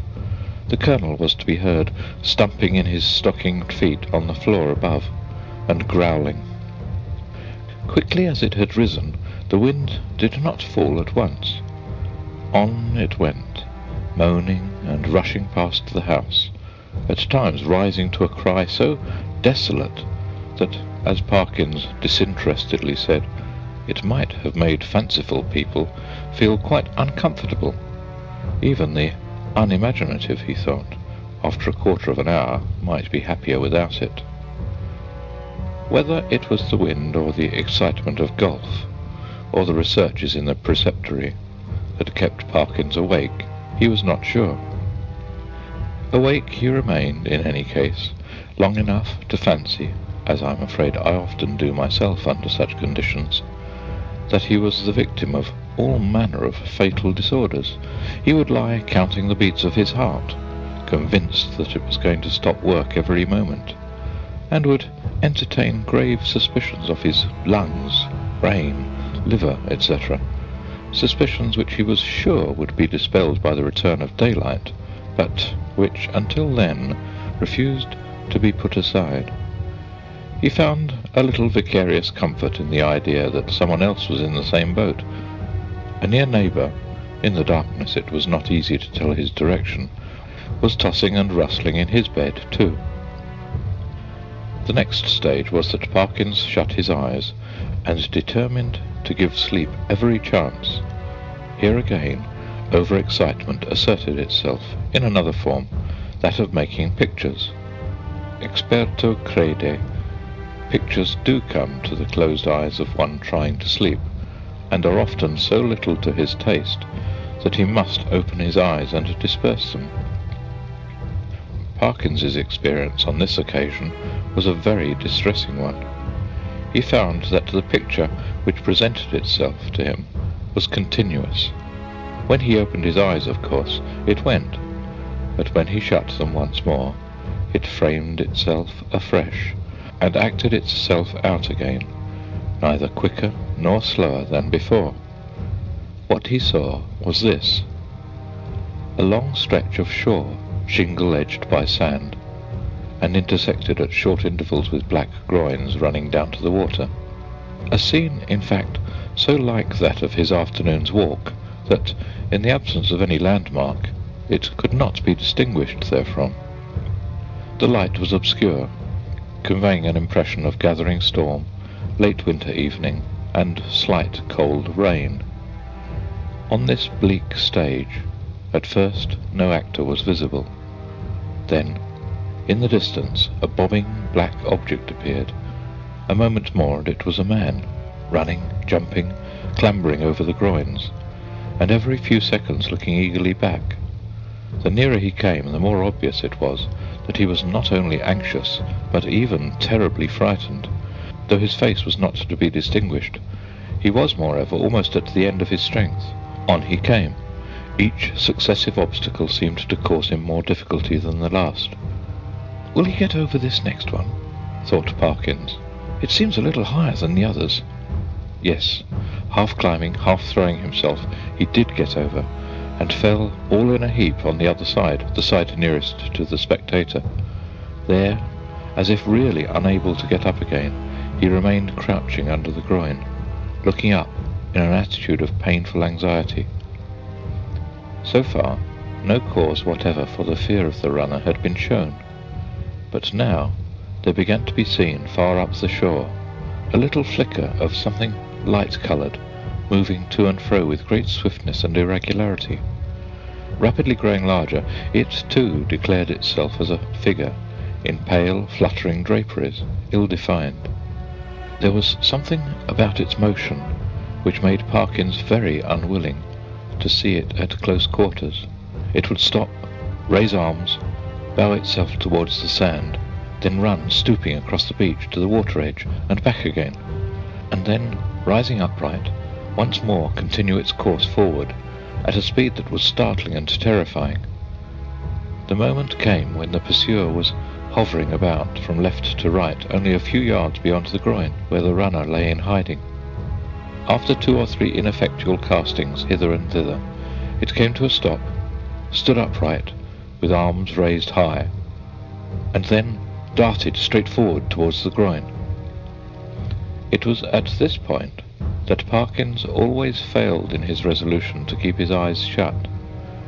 With many misgivings as to incipient failure of eyesight, overworked brain, excessive smoking, and so on, he finally resigned himself to light his candle, get out a book, and pass the night, waking rather than be tormented by this persistent panorama, which he saw clearly enough could only be a morbid reflection of his walk and his thoughts on that very day. The scraping of match on box and the glare of light must have startled some creatures of the night, rats or what not, which he heard scurry across the floor from the side of his bed with much rustling. Dear, dear, the match is out, fool that it is. But the second one burnt better, and a candle and book were duly procured, over which Parkins pored till sleep of a wholesome kind came upon him, and that in no long space. For about the first time in his orderly and prudent life, he forgot to blow out the candle, and when he was called next morning at 8, there was still a flicker in the socket, and a sad mess of guttered grease on the top of the little table. After breakfast, he was in his room, putting on the finishing touches to his golfing costume. Fortune had again allotted the Colonel to him for a partner, when one of the maids came in. "Oh, if you please," she said, "would you like any extra blankets on your bed, sir?" "Ah, thank you," said Parkins. "Yes, I think I should like one. It seems likely to turn rather colder." In a very short time the maid was back with the blanket. "Which bed should I put it on, sir?" she asked. "What? Why, that one, the one I slept in last night," he said, pointing to it. "Oh, yes, I beg your pardon, sir, but you seem to have tried both of them. Leastways, we had to make 'em both up this morning." "Really? How very absurd," said Parkins. "I certainly never touched the other, except to lay some things on it. Did it actually seem to have been slept in?" "Oh, yes, sir," said the maid. "Why, all the things was crumpled and throwed about always, if you'll excuse me, sir, quite as if anyone hadn't passed but a very poor night, sir." "Dear me," said Parkins. "Well, I may have disordered it more than I thought when I unpacked my things. I'm very sorry to have given you the extra trouble, I'm sure. I expect a friend of mine soon, by the way, a gentleman from Cambridge, to come and occupy it for a night or two. That'll be all right, I suppose, won't it?" "Oh, yes, to be sure, sir. Thank you, sir. It's no trouble, I'm sure," said the maid, and departed to giggle with her colleagues. Parkins set forth with a stern determination to improve his game. I am glad to be able to report that he succeeded so far in this enterprise that the Colonel, who had been rather repining at the prospect of a second day's play in his company, became quite chatty as the morning advanced, and his voice boomed out over the flats, as certain also of our own minor poets have said, like some great bourdon in a minster tower. "Extraordinary wind that we had last night," he said. "In my old home we should have said someone had been whistling for it." "Should you indeed?" said Perkins. "Is there a superstition of that kind still current in your part of the country?" "I don't know about superstition," said the Colonel. "They believe in it, all over Denmark and Norway, as well as on the Yorkshire coast. And my experience is, mind you, that there's generally something at the bottom of what these country folk hold to, and have held to for generations. But it's your drive, or whatever it might have been. The golfing reader will have to imagine appropriate digressions at the proper intervals." When conversation was resumed, Parkins said with a slight hesitancy, "Apropos of what you were saying just now, Colonel, I think I ought to tell you that my own views on such subjects are very strong. I am, in fact, a convinced disbeliever in what is called the supernatural." "What?" said the Colonel. "Do you mean to tell me you don't believe in second sight? Or ghosts? Or anything of that kind?" "In nothing whatever of that kind," returned Parkins firmly. "Well," said the Colonel, "but it appears to me at that rate, sir, that you must be little better than a Sadducee." Parkins was on the point of answering that, in his opinion, the Sadducees were the most sensible persons he had ever read of in the Old Testament. But, feeling some doubt as to whether much mention of them was to be found in that work, he preferred to laugh the accusation off. "Perhaps I am," he said, "but here, give me my cleek, boy. Excuse me one moment, Colonel." A short interval. "Now, as to whistling for the wind, let me give you my theory about it. The laws which govern winds are really not at all perfectly known. To fisher folk and such, of course, not known at all. A man or woman of eccentric habits, perhaps, or a stranger, is seen repeatedly on the beach at some unusual hour and is heard whistling. Soon afterwards a violent wind rises. A man who could read the sky perfectly, or who possessed a barometer, could have foretold that it would. The simple people of a fishing village have no barometers, and only a few rough rules for prophesying weather. What more natural than that the eccentric personage I postulated should be regarded as having raised the wind, or that he or she should clutch eagerly at the reputation of being able to do so? Now, take last night's wind. As it happens, I myself was whistling. I blew a whistle twice, and the wind seemed to come absolutely in answer to my call. If anyone had seen me—" The audience had been a little restive under this harangue, and Parkins had, I fear, fallen somewhat into the tone of a lecturer. But at the last sentence the Colonel stopped. "Whistling, were you?" he said. "And what sort of whistle did you use? Play this stroke first." Interval. "About that whistle you were asking, Colonel. It's rather a curious one. I have it in my... No, I see I've left it in my room. As a matter of fact, I found it yesterday." And then Parkins narrated the manner of his discovery of the whistle.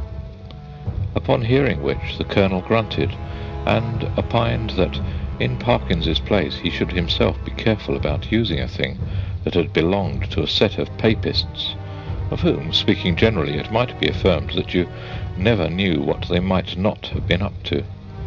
From this topic he diverged to the enormities of the vicar, who had given notice on the previous Sunday that Friday would be the feast of St. Thomas the Apostle, and that there would be service at 11 o'clock in the church. This and other similar proceedings constituted, in the Colonel's view, a strong presumption that the vicar was a concealed papist, if not a Jesuit, and Parkins, who could not very readily follow the Colonel in this region, did not disagree with him. In fact, they got on so well together in the morning that there was not talk on either side of their separating after lunch. Both continued to play well during the afternoon, or at least well enough to make them forget everything else, until the lights began to fail them. Not until then did Parkins remember that he had meant to do some more investigating at the preceptory, but it was of no great importance, he reflected. One day was as good as another. He might as well go home with the Colonel. As they turned the corner of the house, the Colonel was almost knocked down by a boy who rushed into him at the very top of his speed, and then, instead of running away, remained hanging on to him and panting. The first words of the warrior were naturally those of reproof and objurgation, but he very quickly discerned that the boy was almost speechless with fright. Inquiries were useless at first. When the boy got his breath, he began to howl, and still clung to the Colonel's legs. He was at last detached, but continued to howl. "What in the world is the matter with you? What have you been up to? What have you seen?" said the two men. "Oh, I seen it wave at me at the window," wailed the boy, "and I don't like it." "What window?" said the irritated Colonel. "Come, pull yourself together, my boy." "The front window it was, at the hotel," said the boy. At this point, Parkins was in favour of sending the boy home, but the Colonel refused. He wanted to get to the bottom of it, he said. It was most dangerous to give a boy such a fright as this one had had, and if it turned out that people had been playing jokes, they should suffer for it in some way. And by a series of questions, he made out this story. The boy had been playing about on the grass in front of the globe with some others. Then they had gone home to their teas, and he was just going, when he happened to look up at the front window and see it a-wiving at him. It seemed to be a figure of some sort, in white as far as he knew. Couldn't see its face, but it wived at him, and it warn't a right thing. Not to say a right person. Was there a light in the room? No, he didn't think to look if there was a light. Which was the window? Was it the top one or the second one? The second one it was. The big window what got two little ones at the sides. "Very well, my boy," said the Colonel after a few more questions. "You run away home now. I expect it was some person trying to give you a start. Another time, like a brave English boy, you just throw a stone. Well, no, not that exactly, but you go and speak to the waiter or to Mr. Simpson, the landlord, and yes, and say that I advised you to do so." The boy's face expressed some of the doubt he felt as to the likelihood of Mr. Simpson's lending a favourable ear to his complaint. But the Colonel did not appear to perceive this, and went on, "And here's a sixpence. No, I see, it's a shilling. And you be off home, and don't think any more about it." The youth hurried off with agitated thanks, and the Colonel and Parkins went round to the front of the globe and reconnoitred. There was only one window answering to the description they had been hearing. "Well, that's curious," said Parkins. "It's evidently my window the lad was talking about. Will you come up for a moment, Colonel Wilson? We ought to be able to see if anyone has been taking liberties in my room." They were soon in the passage, and Parkins made as if to open the door. Then he stopped and felt in his pockets. "This is more serious than I thought," was his next remark. "I remember now that before I started this morning I locked the door. It is locked now. And what is more, here is the key," and he held it up. "Now," he went on, "if the servants are in the habit of going into one's room during the day when one is away, I can only say, well, that I don't approve of it at all." Conscious of a somewhat weak climax, he busied himself in opening the door, which was indeed locked, and in lighting candles. "No," he said, "nothing seems disturbed." "Except your bed," put in the Colonel. "Excuse me, that isn't my bed," said Parkins. "I don't use that one, but it does look as if someone had been playing tricks with it." It certainly did. The clothes were bundled up and twisted together in a most tortuous confusion. Parkins pondered. "That must be it," he said at last. "I disordered the clothes last night in unpacking, and they haven't made it since. Perhaps they came in to make it, and that boy saw them through the window, and then they were called away and locked the door after them. Yes, I think that must be it." "Well, ring and ask," said the Colonel, and this appealed to Parkins as practical. The maid appeared, and, to make a long story short, deposed that she had made the bed in the morning when the gentleman was in the room, and hadn't been there since. No, she hadn't no other key. Mr. Simpson, he kept the keys. He'd be able to tell the gentleman if anything had been up. This was a puzzle. Investigation showed that nothing of value had been taken, and Parkins remembered the disposition of the small objects on tables and so forth well enough to be pretty sure that no pranks had been played with them. Mr. and Mrs. Simpson furthermore agreed that neither of them had given the duplicate key of the room to any person whatever during the day. Nor could Parkins, fair-minded man as he was, detect anything in the demeanour of master, mistress, or maid that indicated guilt. He was much more inclined to think that the boy had been imposing on the Colonel. The latter was unwontedly silent and pensive at dinner, and throughout the evening. When he bade good night to Parkins, he murmured in a gruff undertone, "You know where I am if you want me during the night?" "Why, yes, thank you, Colonel Wilson. I think I do. But there isn't much prospect of my disturbing you, I hope. By the way," he added, "did I show you that old whistle I spoke of? I think not. Well, here it is." The Colonel turned it over gingerly in the light of the candle. "Can you make anything of the inscription?" asked Parkins, as he took it back. "No, not in this light. What do you mean to do with it?" "Oh, well, when I get back to Cambridge I shall submit it to some of the archaeologists there, and see what they think of it, and very likely, if they consider it worth having, I may present it to one of the museums." Said the Colonel. "Well, you may be right. All I know is that if it were mine, I should chuck it straight into the sea. It's no use talking, I'm well aware, but I expect that with you it's a case of live and learn." "I hope so, I'm sure, and I wish you a good night."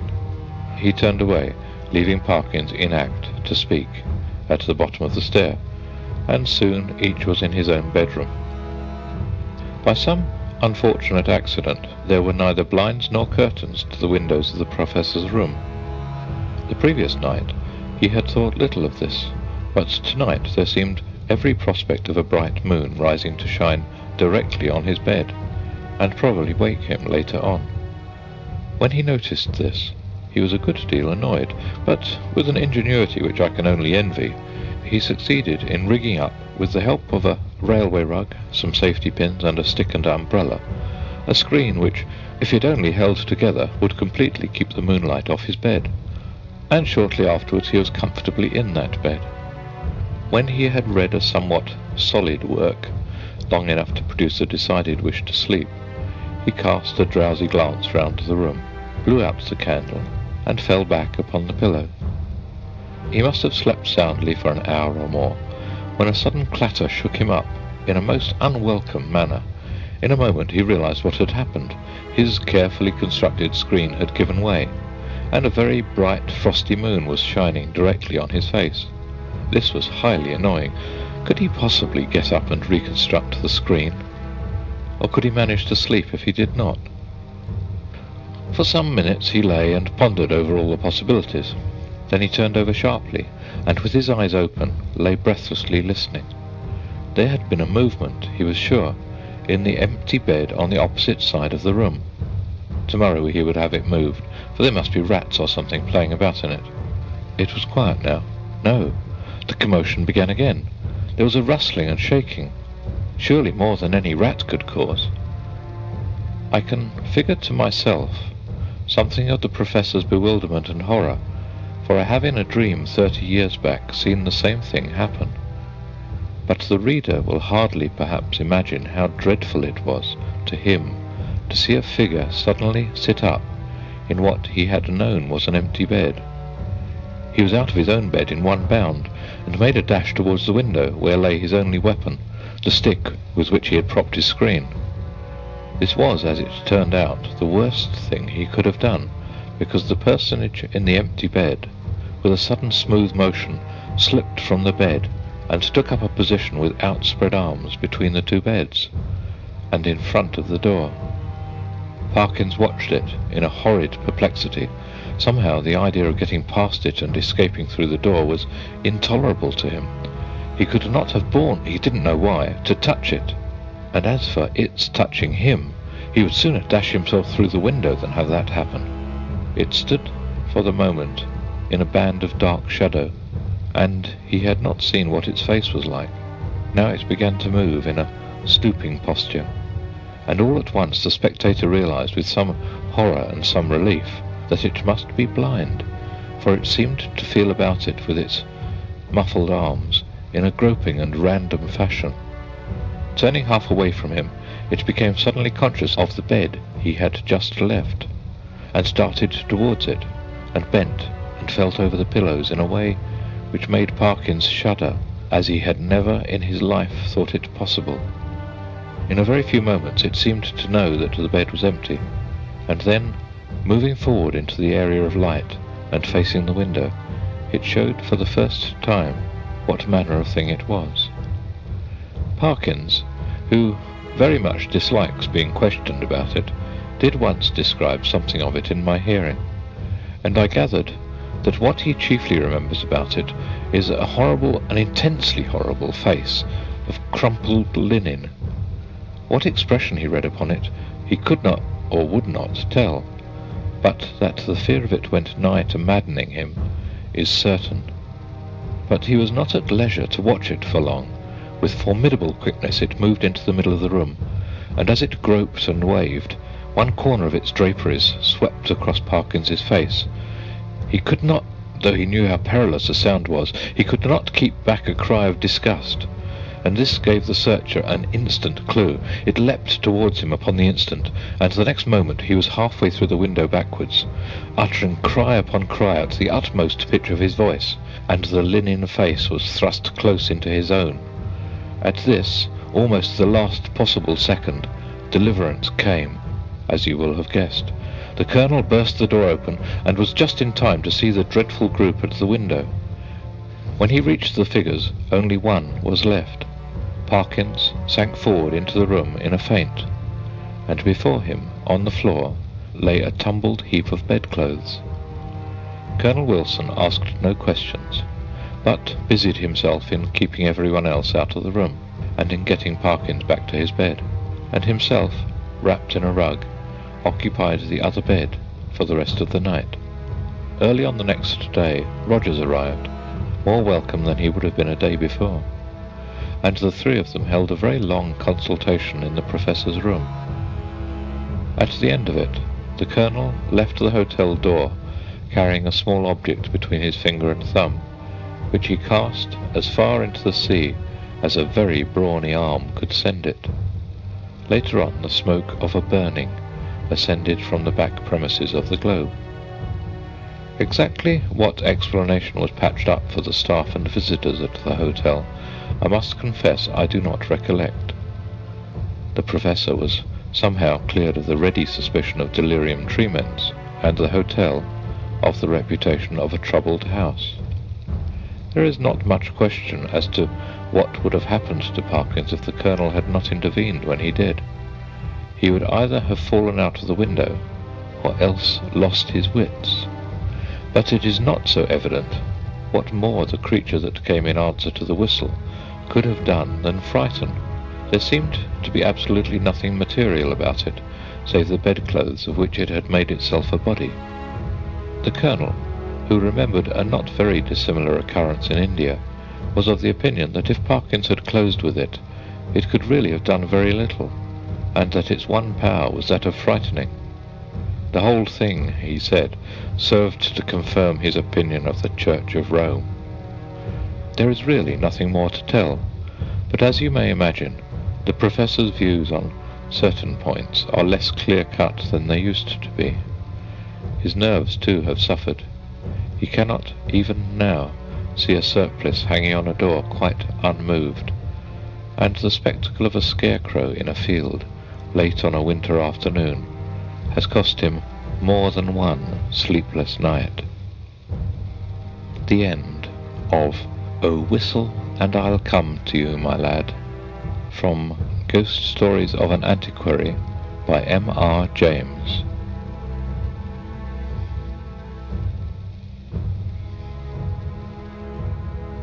The Treasure of Abbot Thomas.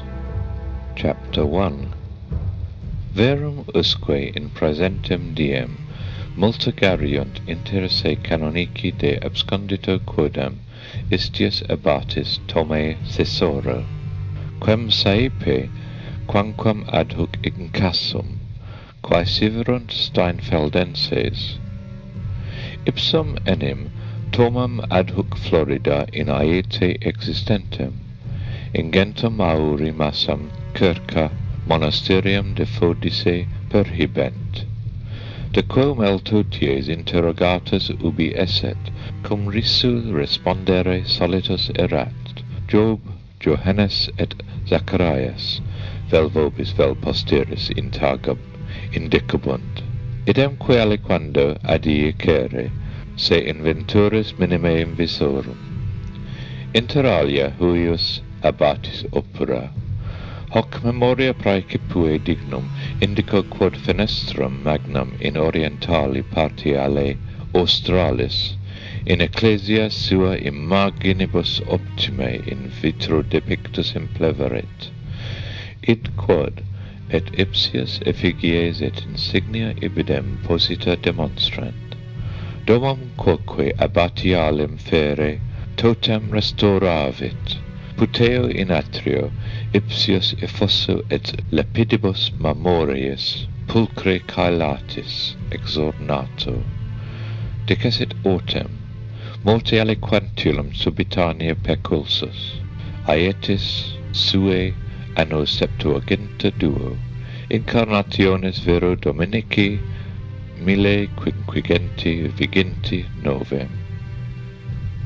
I suppose I shall have to translate this, said the antiquary to himself, as he finished copying the above lines from that rather rare and exceedingly diffuse book, the Certum Steinfeldensi Norbertinum. Well, it may as well be done first as last. Footnote. The Certum Steinfeldensi Norbertinum is an account of the Premonstratensian Abbey of Steinfeld in the Eifel, with lives of the abbots, published at Cologne in 1712 by Christian Albert Erhard, a resident in the district.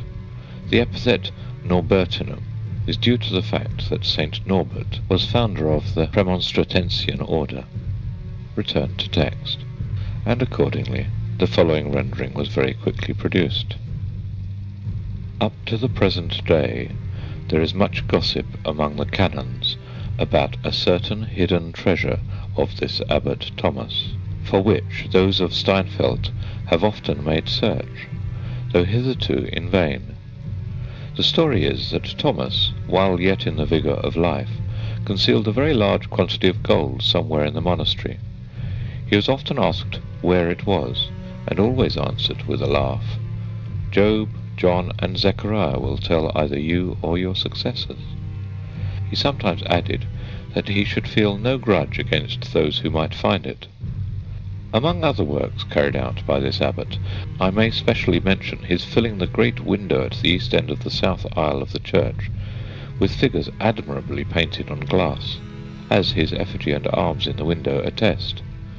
He also restored almost the whole of the abbot's lodging, and dug a well in the court of it, which he adorned with beautiful carvings in marble. He died rather suddenly in the 72nd year of his age, AD 1529.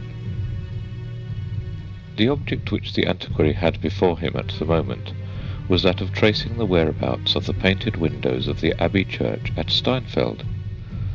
Shortly after the Revolution, a very large quantity of painted glass made its way from the dissolved abbeys of Germany and Belgium to this country, and may now be seen adorning various of our parish churches, cathedrals, and private chapels. Steinfeld Abbey was among the most considerable of these involuntary contributors to our artistic possession. I'm quoting the somewhat ponderous preamble of the book which the antiquary wrote. And the greater part of the glass from that institution can be identified without much difficulty by the help either of the numerous inscriptions in which the place is mentioned, or of the subjects of the windows, in which several well-defined cycles or narratives were represented. The passage with which I began my story had set the antiquary on the track of another identification.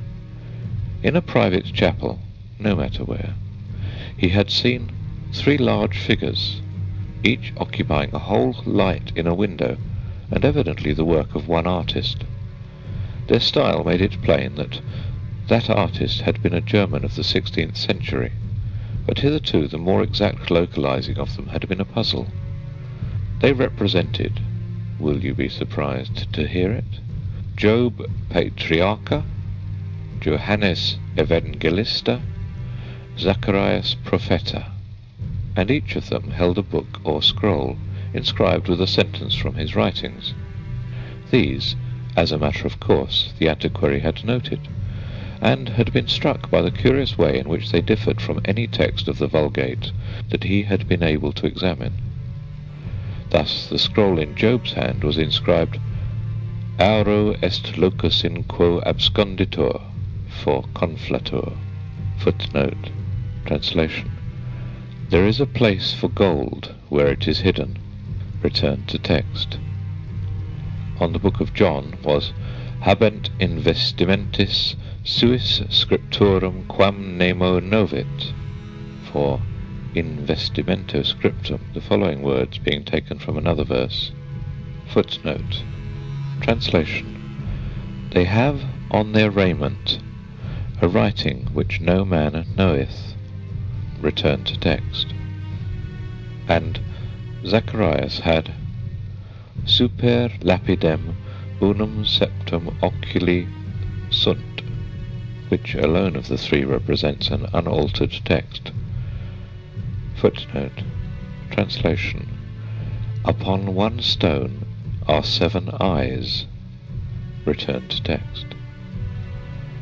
A sad perplexity it had been to our investigator to think why these 3 personages should have been placed together in one window. There was no bond of connection between them, either historic, symbolic, or doctrinal, and he could only suppose that they must have formed part of a very large series of prophets and apostles, which might have filled, say, all the clerestory windows of some capacious church. But the passage from the Sertum had altered the situation by showing that the names of the actual personages represented in the glass now in Lord D.'s chapel had been constantly on the lips of Abbot Thomas von Eschenhausen of Steinfeld, and that this abbot had put up a painted window, probably about the year 1520, in the south aisle of his abbey church.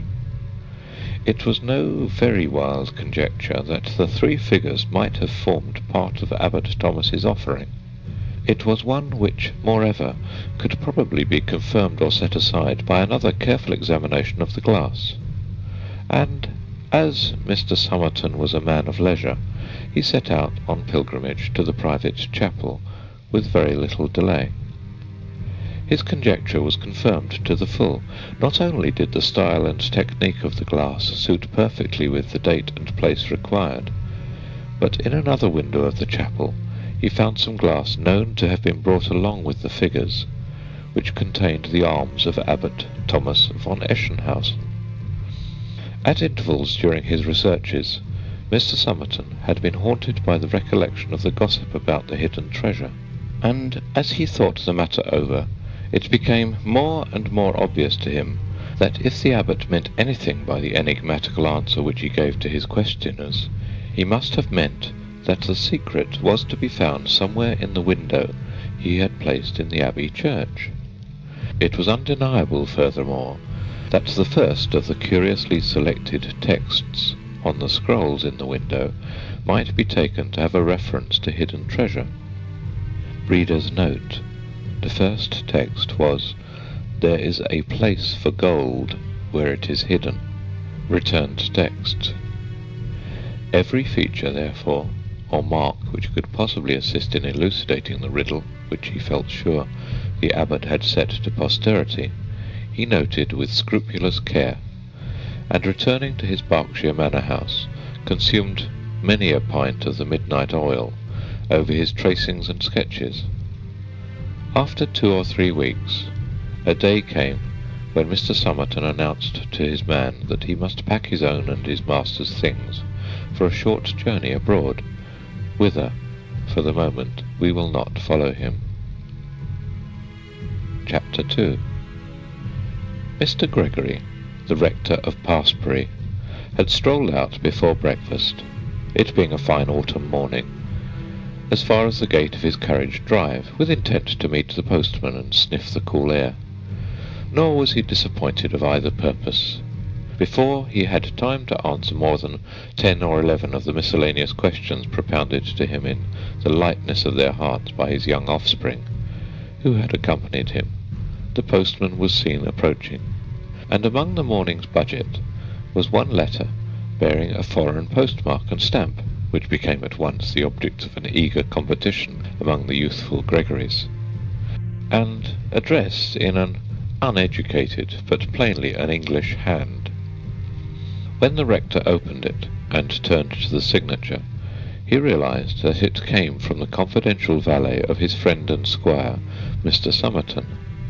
Thus it ran: "Honoured Sir, as I am in a great anxiety about Master, I write at his wish to beg you, sir, if you could be so good as step over. Master has had a nasty shock and keeps his bed. I never have known him like this, but no wonder, and nothing will serve but you, sir. Master says, would I mention the short way here is drive to Koblenz and take a trap, hoping I have made all plain, but am much confused in myself what with anxiety and wakefulness at night. If I might be so bold, sir, it will be a pleasure to see a honest British face amongst all these foreign ones.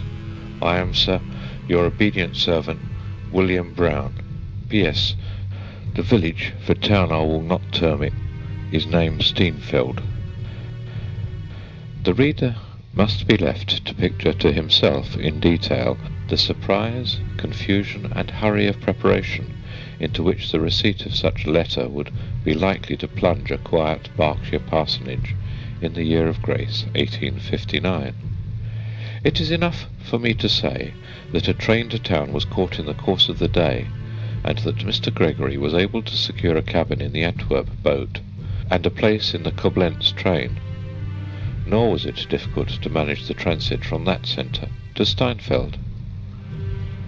I labour under a grave disadvantage as narrator of this story, in that I have never visited Steinfeld myself, and that neither of the principal actors in the episode, from whom I derive my information, was able to give me anything but a vague and rather dismal idea of its appearance. I gather that it is a small place with a large church, despoiled of its ancient fittings.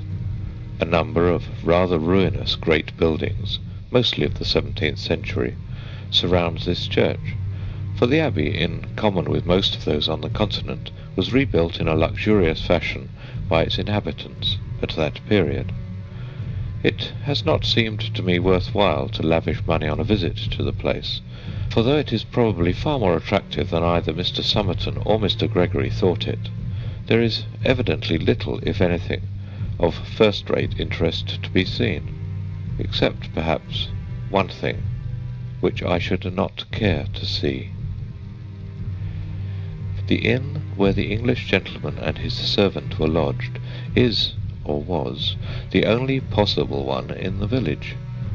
Mr. Gregory was taken to it at once by his driver, and found Mr. Brown waiting at the door.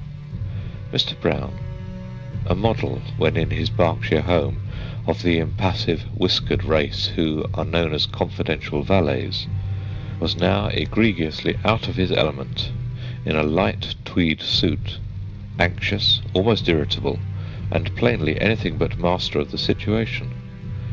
His relief at the sight of the honest British face of his rector was unmeasured, but words to describe it were denied him. He could only say, "Well, I am pleased, I'm sure, sir, to see you, and so I'm sure, sir, will master." "How is your master, Brown?" Mr. Gregory eagerly put in. "I think he's better, sir, thank you, but he's had a dreadful time of it. I hope he's getting some sleep now, but what has been the matter? I couldn't make out from your letter. Was it an accident of any kind? Well, sir, I hardly know whether I'd better speak about it. Master was very particular. He should be the one to tell you. But there's no bones broke. That's one thing I'm sure we ought to be thankful." "What does the doctor say?" asked Mr. Gregory. They were by this time outside Mr. Somerton's bedroom door, and speaking in low tones. Mr. Gregory, who happened to be in front, was feeling for the handle, and chanced to run his fingers over the panels. Before Brown could answer, there was a terrible cry from within the room. "In God's name, who is that?" were the first words they heard. "Brown, is it?" "Yes, sir. Me, sir. And Mr. Gregory," Brown hastened to answer, and there was an audible groan of relief in reply. They entered the room, which was darkened against the afternoon sun, and Mr. Gregory saw, with a shock of pity, how drawn, how damp with drops of fear was the usually calm face of his friend, who, sitting up in the curtained bed, stretched out a shaking hand to welcome him. "Better for seeing you, my dear Gregory," was the reply to the rector's first question, and it was palpably true.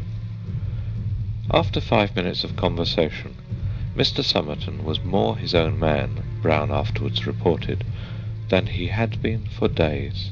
He was able to eat a more than respectable dinner, and talked confidently of being fit to stand a journey to Koblenz within 24 hours. "But there's one thing," with a return of agitation which Mr. Gregory did not like to see, "which I must beg you to do for me, my dear Gregory. Don't," he went on, laying his hand on Gregory's to forestall any interruption, "don't ask me what it is, or why I want it done. I'm not up to explaining it yet. It would throw me back, undo all the good you have done me by coming. The only word I will say about it is that you run no risk whatever by doing it, and that Brown can and will show you tomorrow what it is. It's merely to put back, to keep something. No, I can't speak of it yet. Do you mind calling Brown?" "Well, Somerton," said Mr. Gregory as he crossed the room to the door, "I won't ask for any explanations till you see fit to give them. And if this bit of business is as easy as you represent it to be, I will very gladly undertake it for you, the first thing in the morning." "Ah, I was sure that you would, my dear Gregory. I was certain I could rely on you. I shall owe you more thanks than I can tell. Now, here is Brown. Brown, one word with you." "Shall I go?" interjected Mr. Gregory. "Not at all. Dear me, no. Brown, the first thing tomorrow morning. You don't mind early hours, I know, Gregory. You must take the rector to... there, you know," a nod from Brown, who looked grave and anxious, "and he and you will put that back.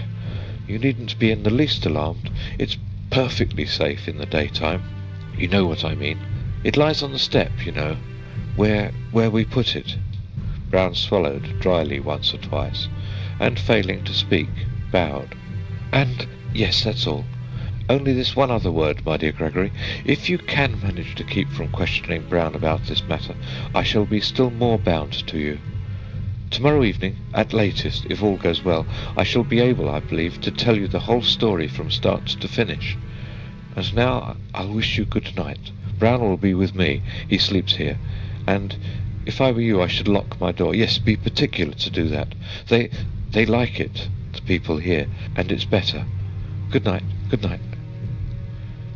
They parted upon this, and if Mr. Gregory woke once or twice in the small hours, and fancied he heard a fumbling about the lower part of his locked door, it was perhaps no more than what a quiet man, suddenly plunged into a strange bed, and the heart of a mystery, might reasonably expect. Certainly he thought to the end of his days that he had heard such a sound twice or 3 times between midnight and dawn. He was up with the sun, and out in company with Brown soon after. Perplexing as was the service he had been asked to perform for Mr. Somerton, it was not a difficult or an alarming one, and within half an hour from his leaving the inn it was over. What it was, I shall not as yet divulge. Later in the morning, Mr. Somerton, now almost himself again, was able to make a start from Steinfeld, and that same evening, whether at Koblenz or at some intermediate stage on the journey I am not certain, he settled down to the promised explanation. Brown was present, but how much of the matter was ever really made plain to his comprehension, he would never say, and I am unable to conjecture. Chapter 3. This was Mr. Somerton's story. You know roughly, both of you, that this expedition of mine was undertaken with the object of tracing something in connection with some old painted glass in Lord D.'s private chapel. Well, the starting point of the whole matter lies in this passage from an old printed book, to which, I will ask your attention." And at this point Mr. Somerton went carefully over some ground with which we are already familiar. "On my second visit to the chapel," he went on, "my purpose was to take every note I could of figures, lettering, diamond scratchings on the glass, and even apparently accidental markings. The first point which I tackled was that of the inscribed scrolls. I could not doubt that the first of these, that of Job, "There is a place for the gold where it is hidden," with its intentional alteration, must refer to the treasure, so I applied myself with some confidence to the next, that of St. John. "They have on their vestures a writing which no man knoweth."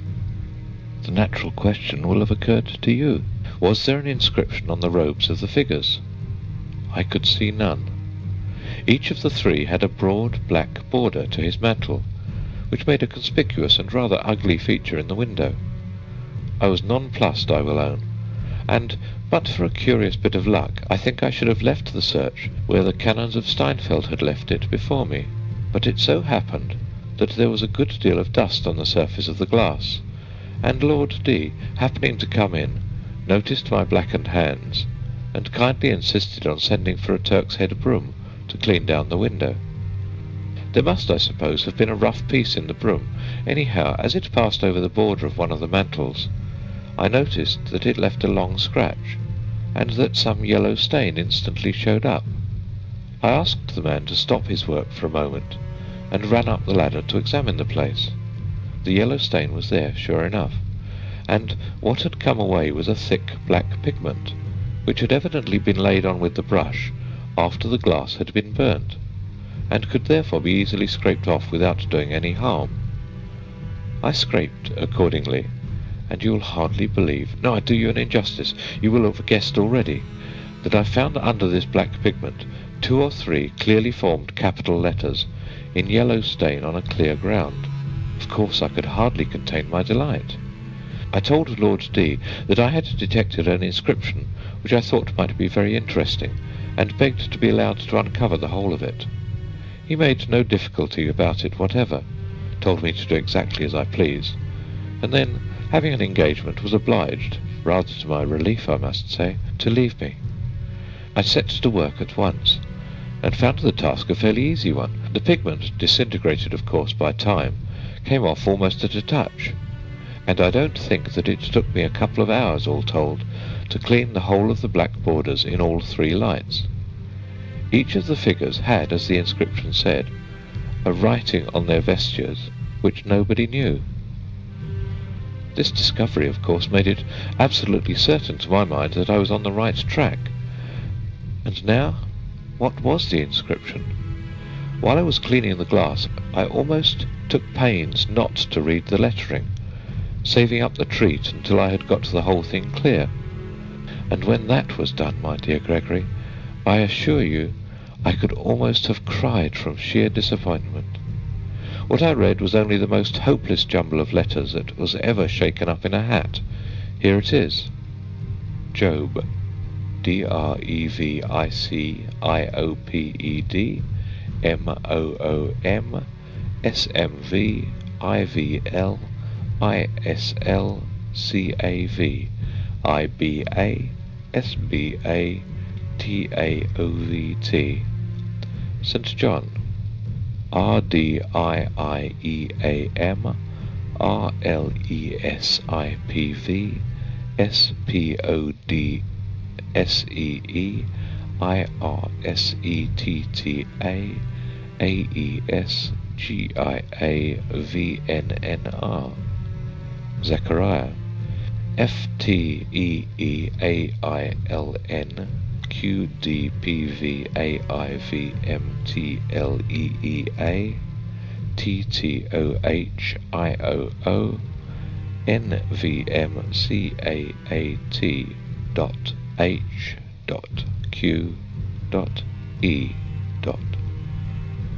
Blank as I felt, and must have looked for the first few minutes, my disappointment didn't last long.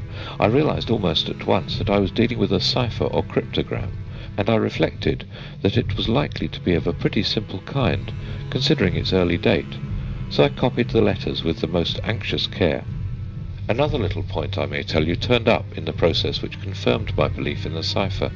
After copying the letters on Job's robe, I counted them to make sure that I had them right. There were 38, and just as I finished going through them, my eye fell on a scratching made with a sharp point on the edge of the border. It was simply the number 38 in Roman numerals.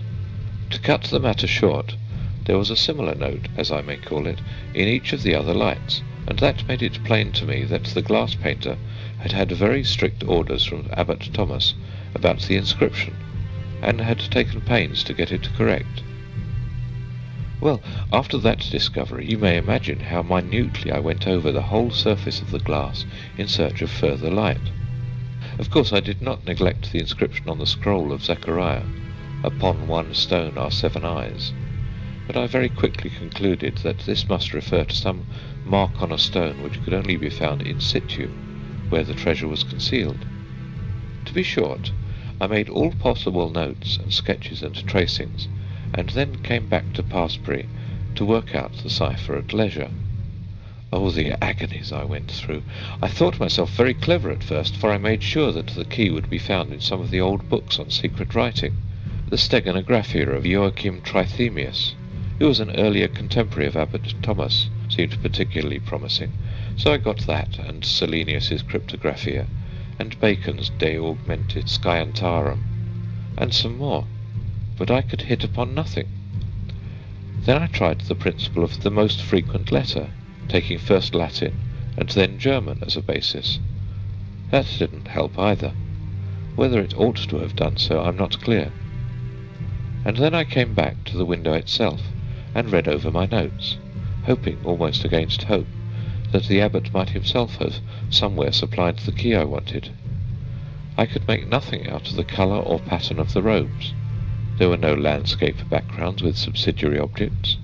There was nothing in the canopies. The only resource possible seemed to be in the attitudes of the figures.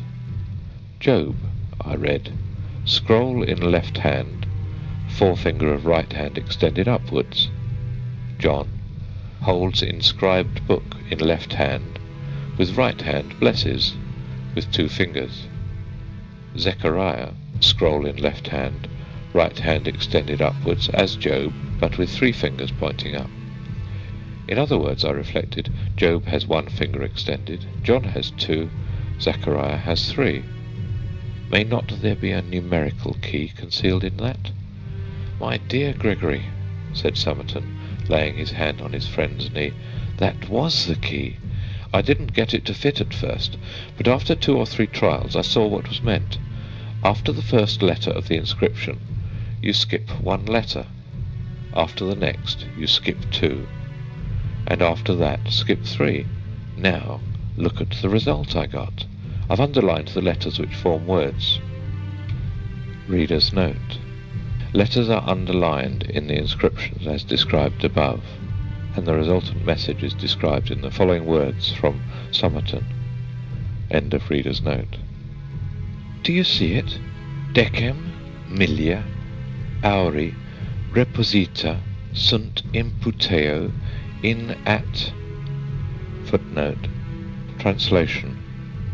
10,000 pieces of gold are laid up in a well in return to text, followed by an incomplete word beginning AT. So far so good. I tried the same plan with the remaining letters, but it wouldn't work, and I fancied that perhaps the placing of dots after the last 3 letters might indicate some difference of procedure.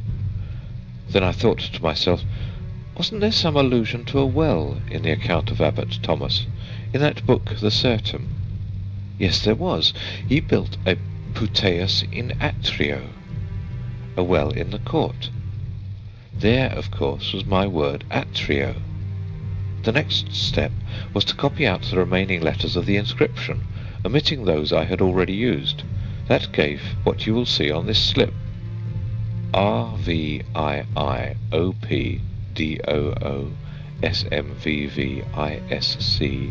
AVBSBTAO TDIE AMLSIVSPDERESPEATHOVMCA.H.Q.E. Now, I knew what the first 3 letters I wanted were, namely RIO, to complete the word atrio, and as you will see, these are all to be found in the first 5 letters. I was a little confused at first by the occurrence of 2 I's, but very soon I saw that every alternate letter must be taken in the remainder of the inscription. You can work it out for yourself. The result, continuing where the first round left off, thus: Rio Domus Abbatialis de Steinfeld a me Thoma, qui posui custodem super ea gar aqui latouche. So the whole secret was out. 10,000 pieces of gold are laid up in the well in the court of the abbot's house of Steinfeld, by me, Thomas, who have set a guardian over them. Gar aqui latouche.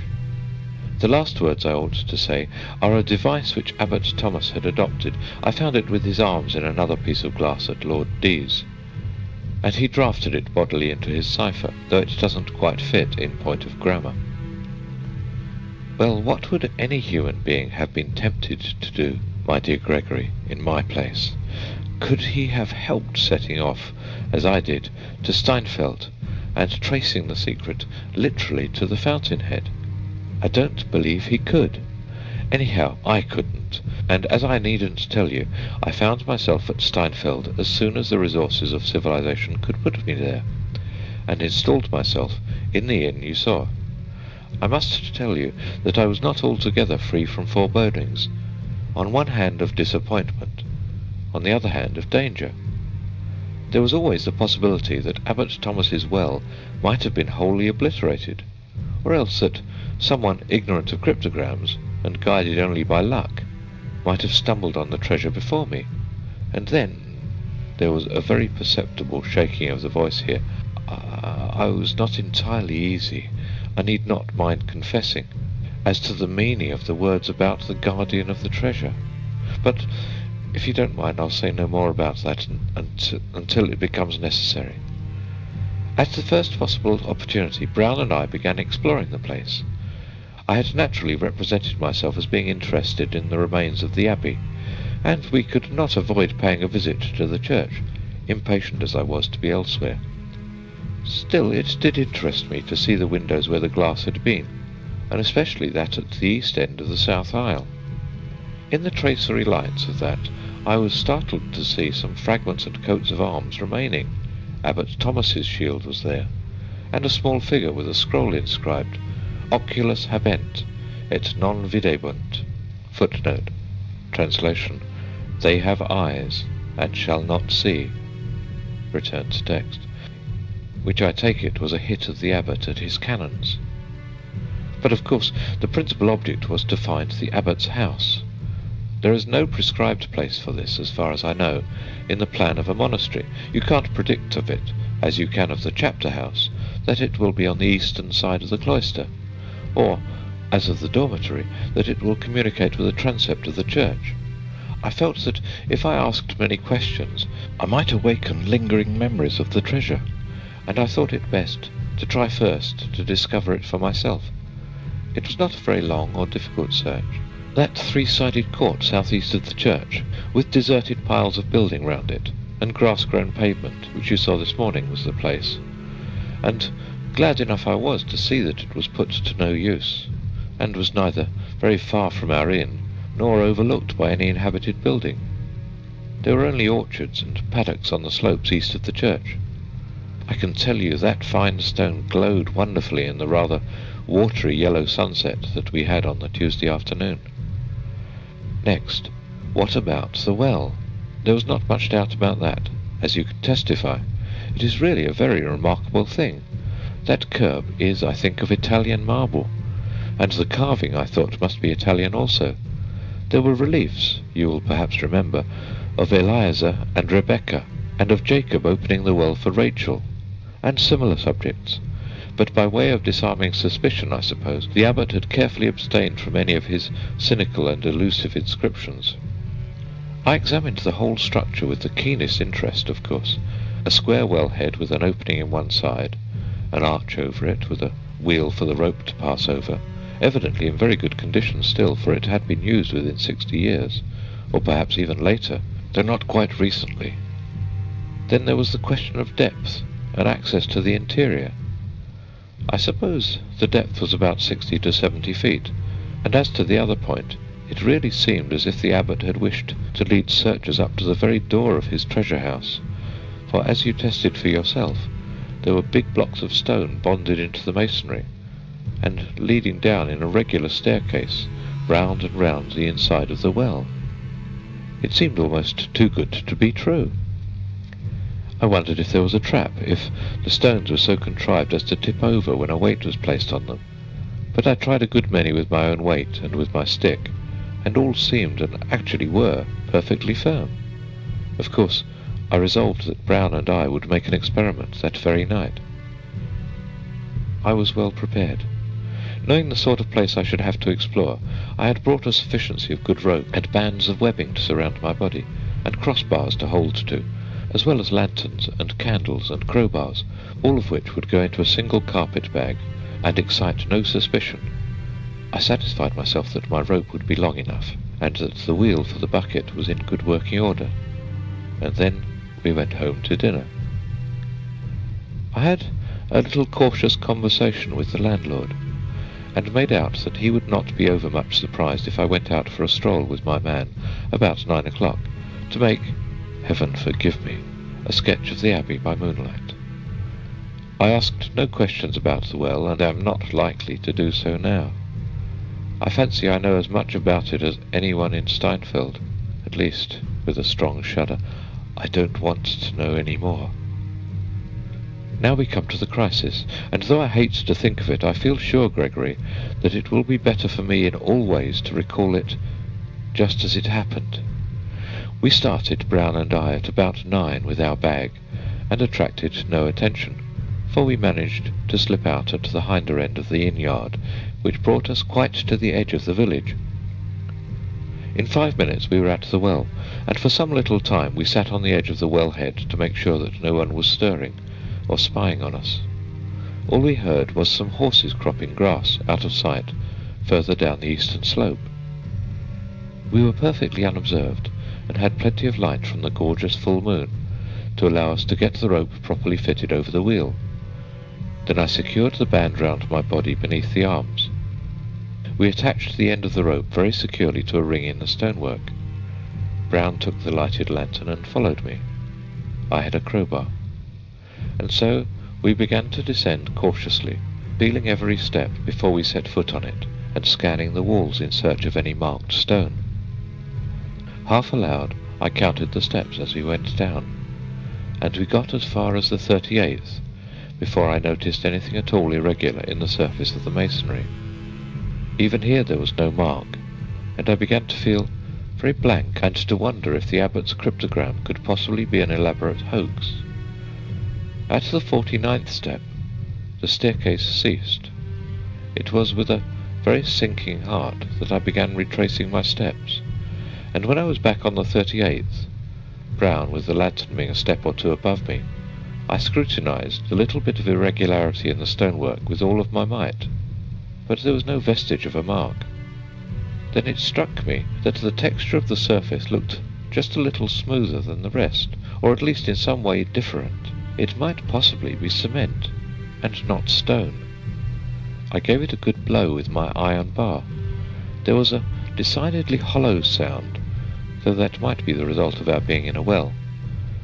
But there was more.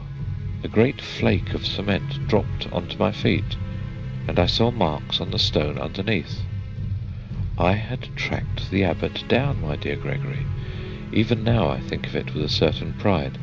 It took but a very few more taps to clear the whole of the cement away, and I saw a slab of stone about 2 feet square, upon which was engraven a cross. Disappointment again, but only for a moment. It was you, Brown, who reassured me by a casual remark. You said, if I remember right, It's a funny cross, looks like a lot of eyes. I snatched the lantern out of your hand and saw with inexpressible pleasure that the cross was composed of 7 eyes, 4 in a vertical line, 3 horizontal. The last of the scrolls in the window was explained in the way I had anticipated. Here was my stone with the 7 eyes.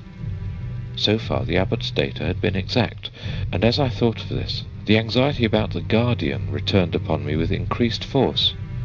Still, I wasn't going to retreat now. Without giving myself time to think, I knocked away the cement all round the marked stone, and then gave it a prise on the right side with my crowbar. It moved at once, and I saw that it was but a thin, light slab, such as I could easily lift out myself, and that it stopped the entrance to a cavity. I did lift it out unbroken, and set it on the step, for it might be very important to us to be able to replace it. Then I waited for several minutes on the step just above. I don't know why, but I think to see if any dreadful thing would rush out. Nothing happened. Next, I lit a candle, and very cautiously I placed it inside the cavity, with some idea of seeing whether there were foul air, and of getting a glimpse of what was inside. There was some foulness of air which very nearly extinguished the flame, but in no long time it burned quite steadily. The hole went some little way back, and also on the right and left of the entrance, and I could see some rounded light-coloured objects within, which might be bags. There was no use in waiting. I faced the cavity and looked in. There was nothing immediately in the front of the hole. I put my arm and felt to the right very gingerly. Just give me a glass of cognac, Brown. I'll go on in a moment, Gregory. Well, I felt to the right, and my fingers touched something curved that felt, yes, more or less like leather. Dampish it was, and evidently part of a heavy, full thing. There was nothing, I must say, to alarm one. I grew bolder, and putting both hands in as well as I could, I pulled it to me, and it came. It was heavy, but moved more easily than I had expected. As I pulled it towards the entrance, my left elbow knocked over and extinguished the candle. I got the thing fairly in front of the mouth and began drawing it out. Just then, Brown gave a sharp ejaculation and ran quickly up the steps with the lantern. He'll tell you why in a moment. Startled as I was, I looked round after him and saw him stand for a minute at the top and then walk away a few yards. Then I heard him call softly, "All right, sir," and went on pulling out the great bag in complete darkness. It hung for an instant on the edge of the hole, then slipped forward onto my chest, and put its arms round my neck. My dear Gregory, I'm telling you the exact truth. I believe I am now acquainted with the extremity of terror and repulsion which a man can endure without losing his mind. I can only just manage to tell you now the bare outline of the experience. I was conscious of a most horrible smell of mould, and of a cold kind of face pressed against my own, and moving slowly over it, and of several, I don't know how many, legs or arms or tentacles or something clinging to my body. I screamed out, Brown says, like a beast, and fell away backwards from the step on which I stood, and the creature slipped downwards, I suppose, onto that same step. Providentially, the band round me held firm. Brown did not lose his head, and was strong enough to pull me up to the top, and get me over the edge quite promptly. How he managed it exactly I don't know, and I think he would find it hard to tell you. I believe he contrived to hide our implements in the deserted building nearby, and with very great difficulty he got me back to the inn. I was in no state to make explanations, and Brown knows no German. But next morning I told the people some tale of having had a bad fall in the Abbey ruins, which I suppose they believed. And now, before I go further, I should just like you to hear what Brown's experiences during those few minutes were. Tell the rector, Brown, what you told me. "Well, sir," said Brown, speaking low and nervously, "it was just this way. Master was busy down in front of the hole, and I was holding the lantern and looking on, when I heard something drop in the water from the top, as I thought. So I looked up, and I see someone's head looking over at us. I suppose I must have said something, and I held the light up and ran up the steps, and my light shone right on the face. That was a bad un, sir, if ever I see one. A oldish man, and the face very much fell in, and laughing as I thought. And I got up the steps as quick pretty nigh as I'm telling you. When I was out on the ground there weren't a sign of any person. There hadn't been the time for anyone to get away, let alone a old chap, and I made sure he weren't crouching down by the well nor nothing. Next thing, I hear master cry out something horrible, and all I see was him hanging out by the rope, and as master says, however I got him up I couldn't tell you. You hear that, Gregory? Said Mr. Somerton. Now, does any explanation of that incident strike you? The whole thing is so ghastly and abnormal that I must own it puts me quite off my balance. But the thought did occur to me that possibly the person who set the trap might have come to see the success of his plan. Just so, Gregory, just so. I can think of nothing else so likely, I should say, if such a word had a place anywhere in my story. I think it must have been the abbot. Well, I haven't got much more to tell you. I spent a miserable night, Brown sitting up with me. Next day I was no better, unable to get up. No doctor to be had, and if one had been available I doubt if he could have done much for me. I made Brown write off to you, and spent a second terrible night. And Gregory, of this I am sure, and I think it affected me more than the first shock, for it lasted longer, there was someone or something on the watch outside my door the whole night. I almost fancy there were two. It wasn't only the faint noises I heard from time to time all through the dark hours, but there was the smell, the hideous smell of mould. Every rag I had on me on that first evening I had stripped off and made Brown take it away. I believe he stuffed the things into the stove in his room. And yet the smell was there, as intense as it had been in the well, and what is more, it came from outside the door.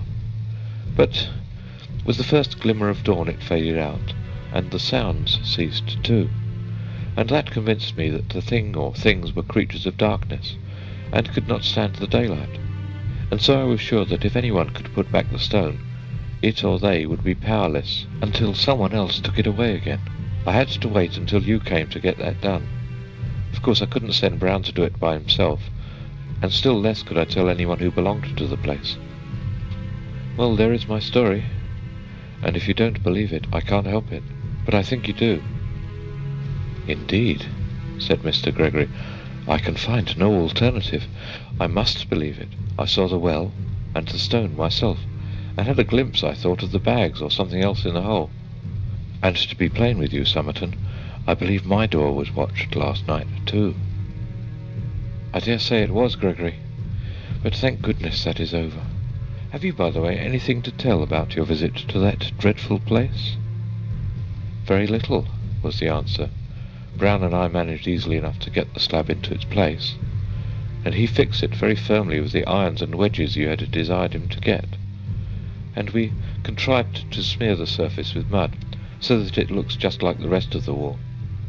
One thing I did notice in the carving on the wellhead, which I think must have escaped you, it was a horrid, grotesque shape, perhaps more like a toad than anything else, and there was a label by it inscribed with the two words, Depositum Custodi.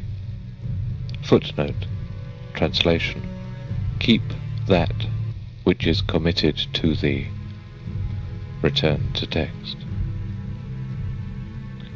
End of The Treasure of Abbot Thomas, the last story in Volume 1 of Ghost Stories of an Antiquary by M.R. James.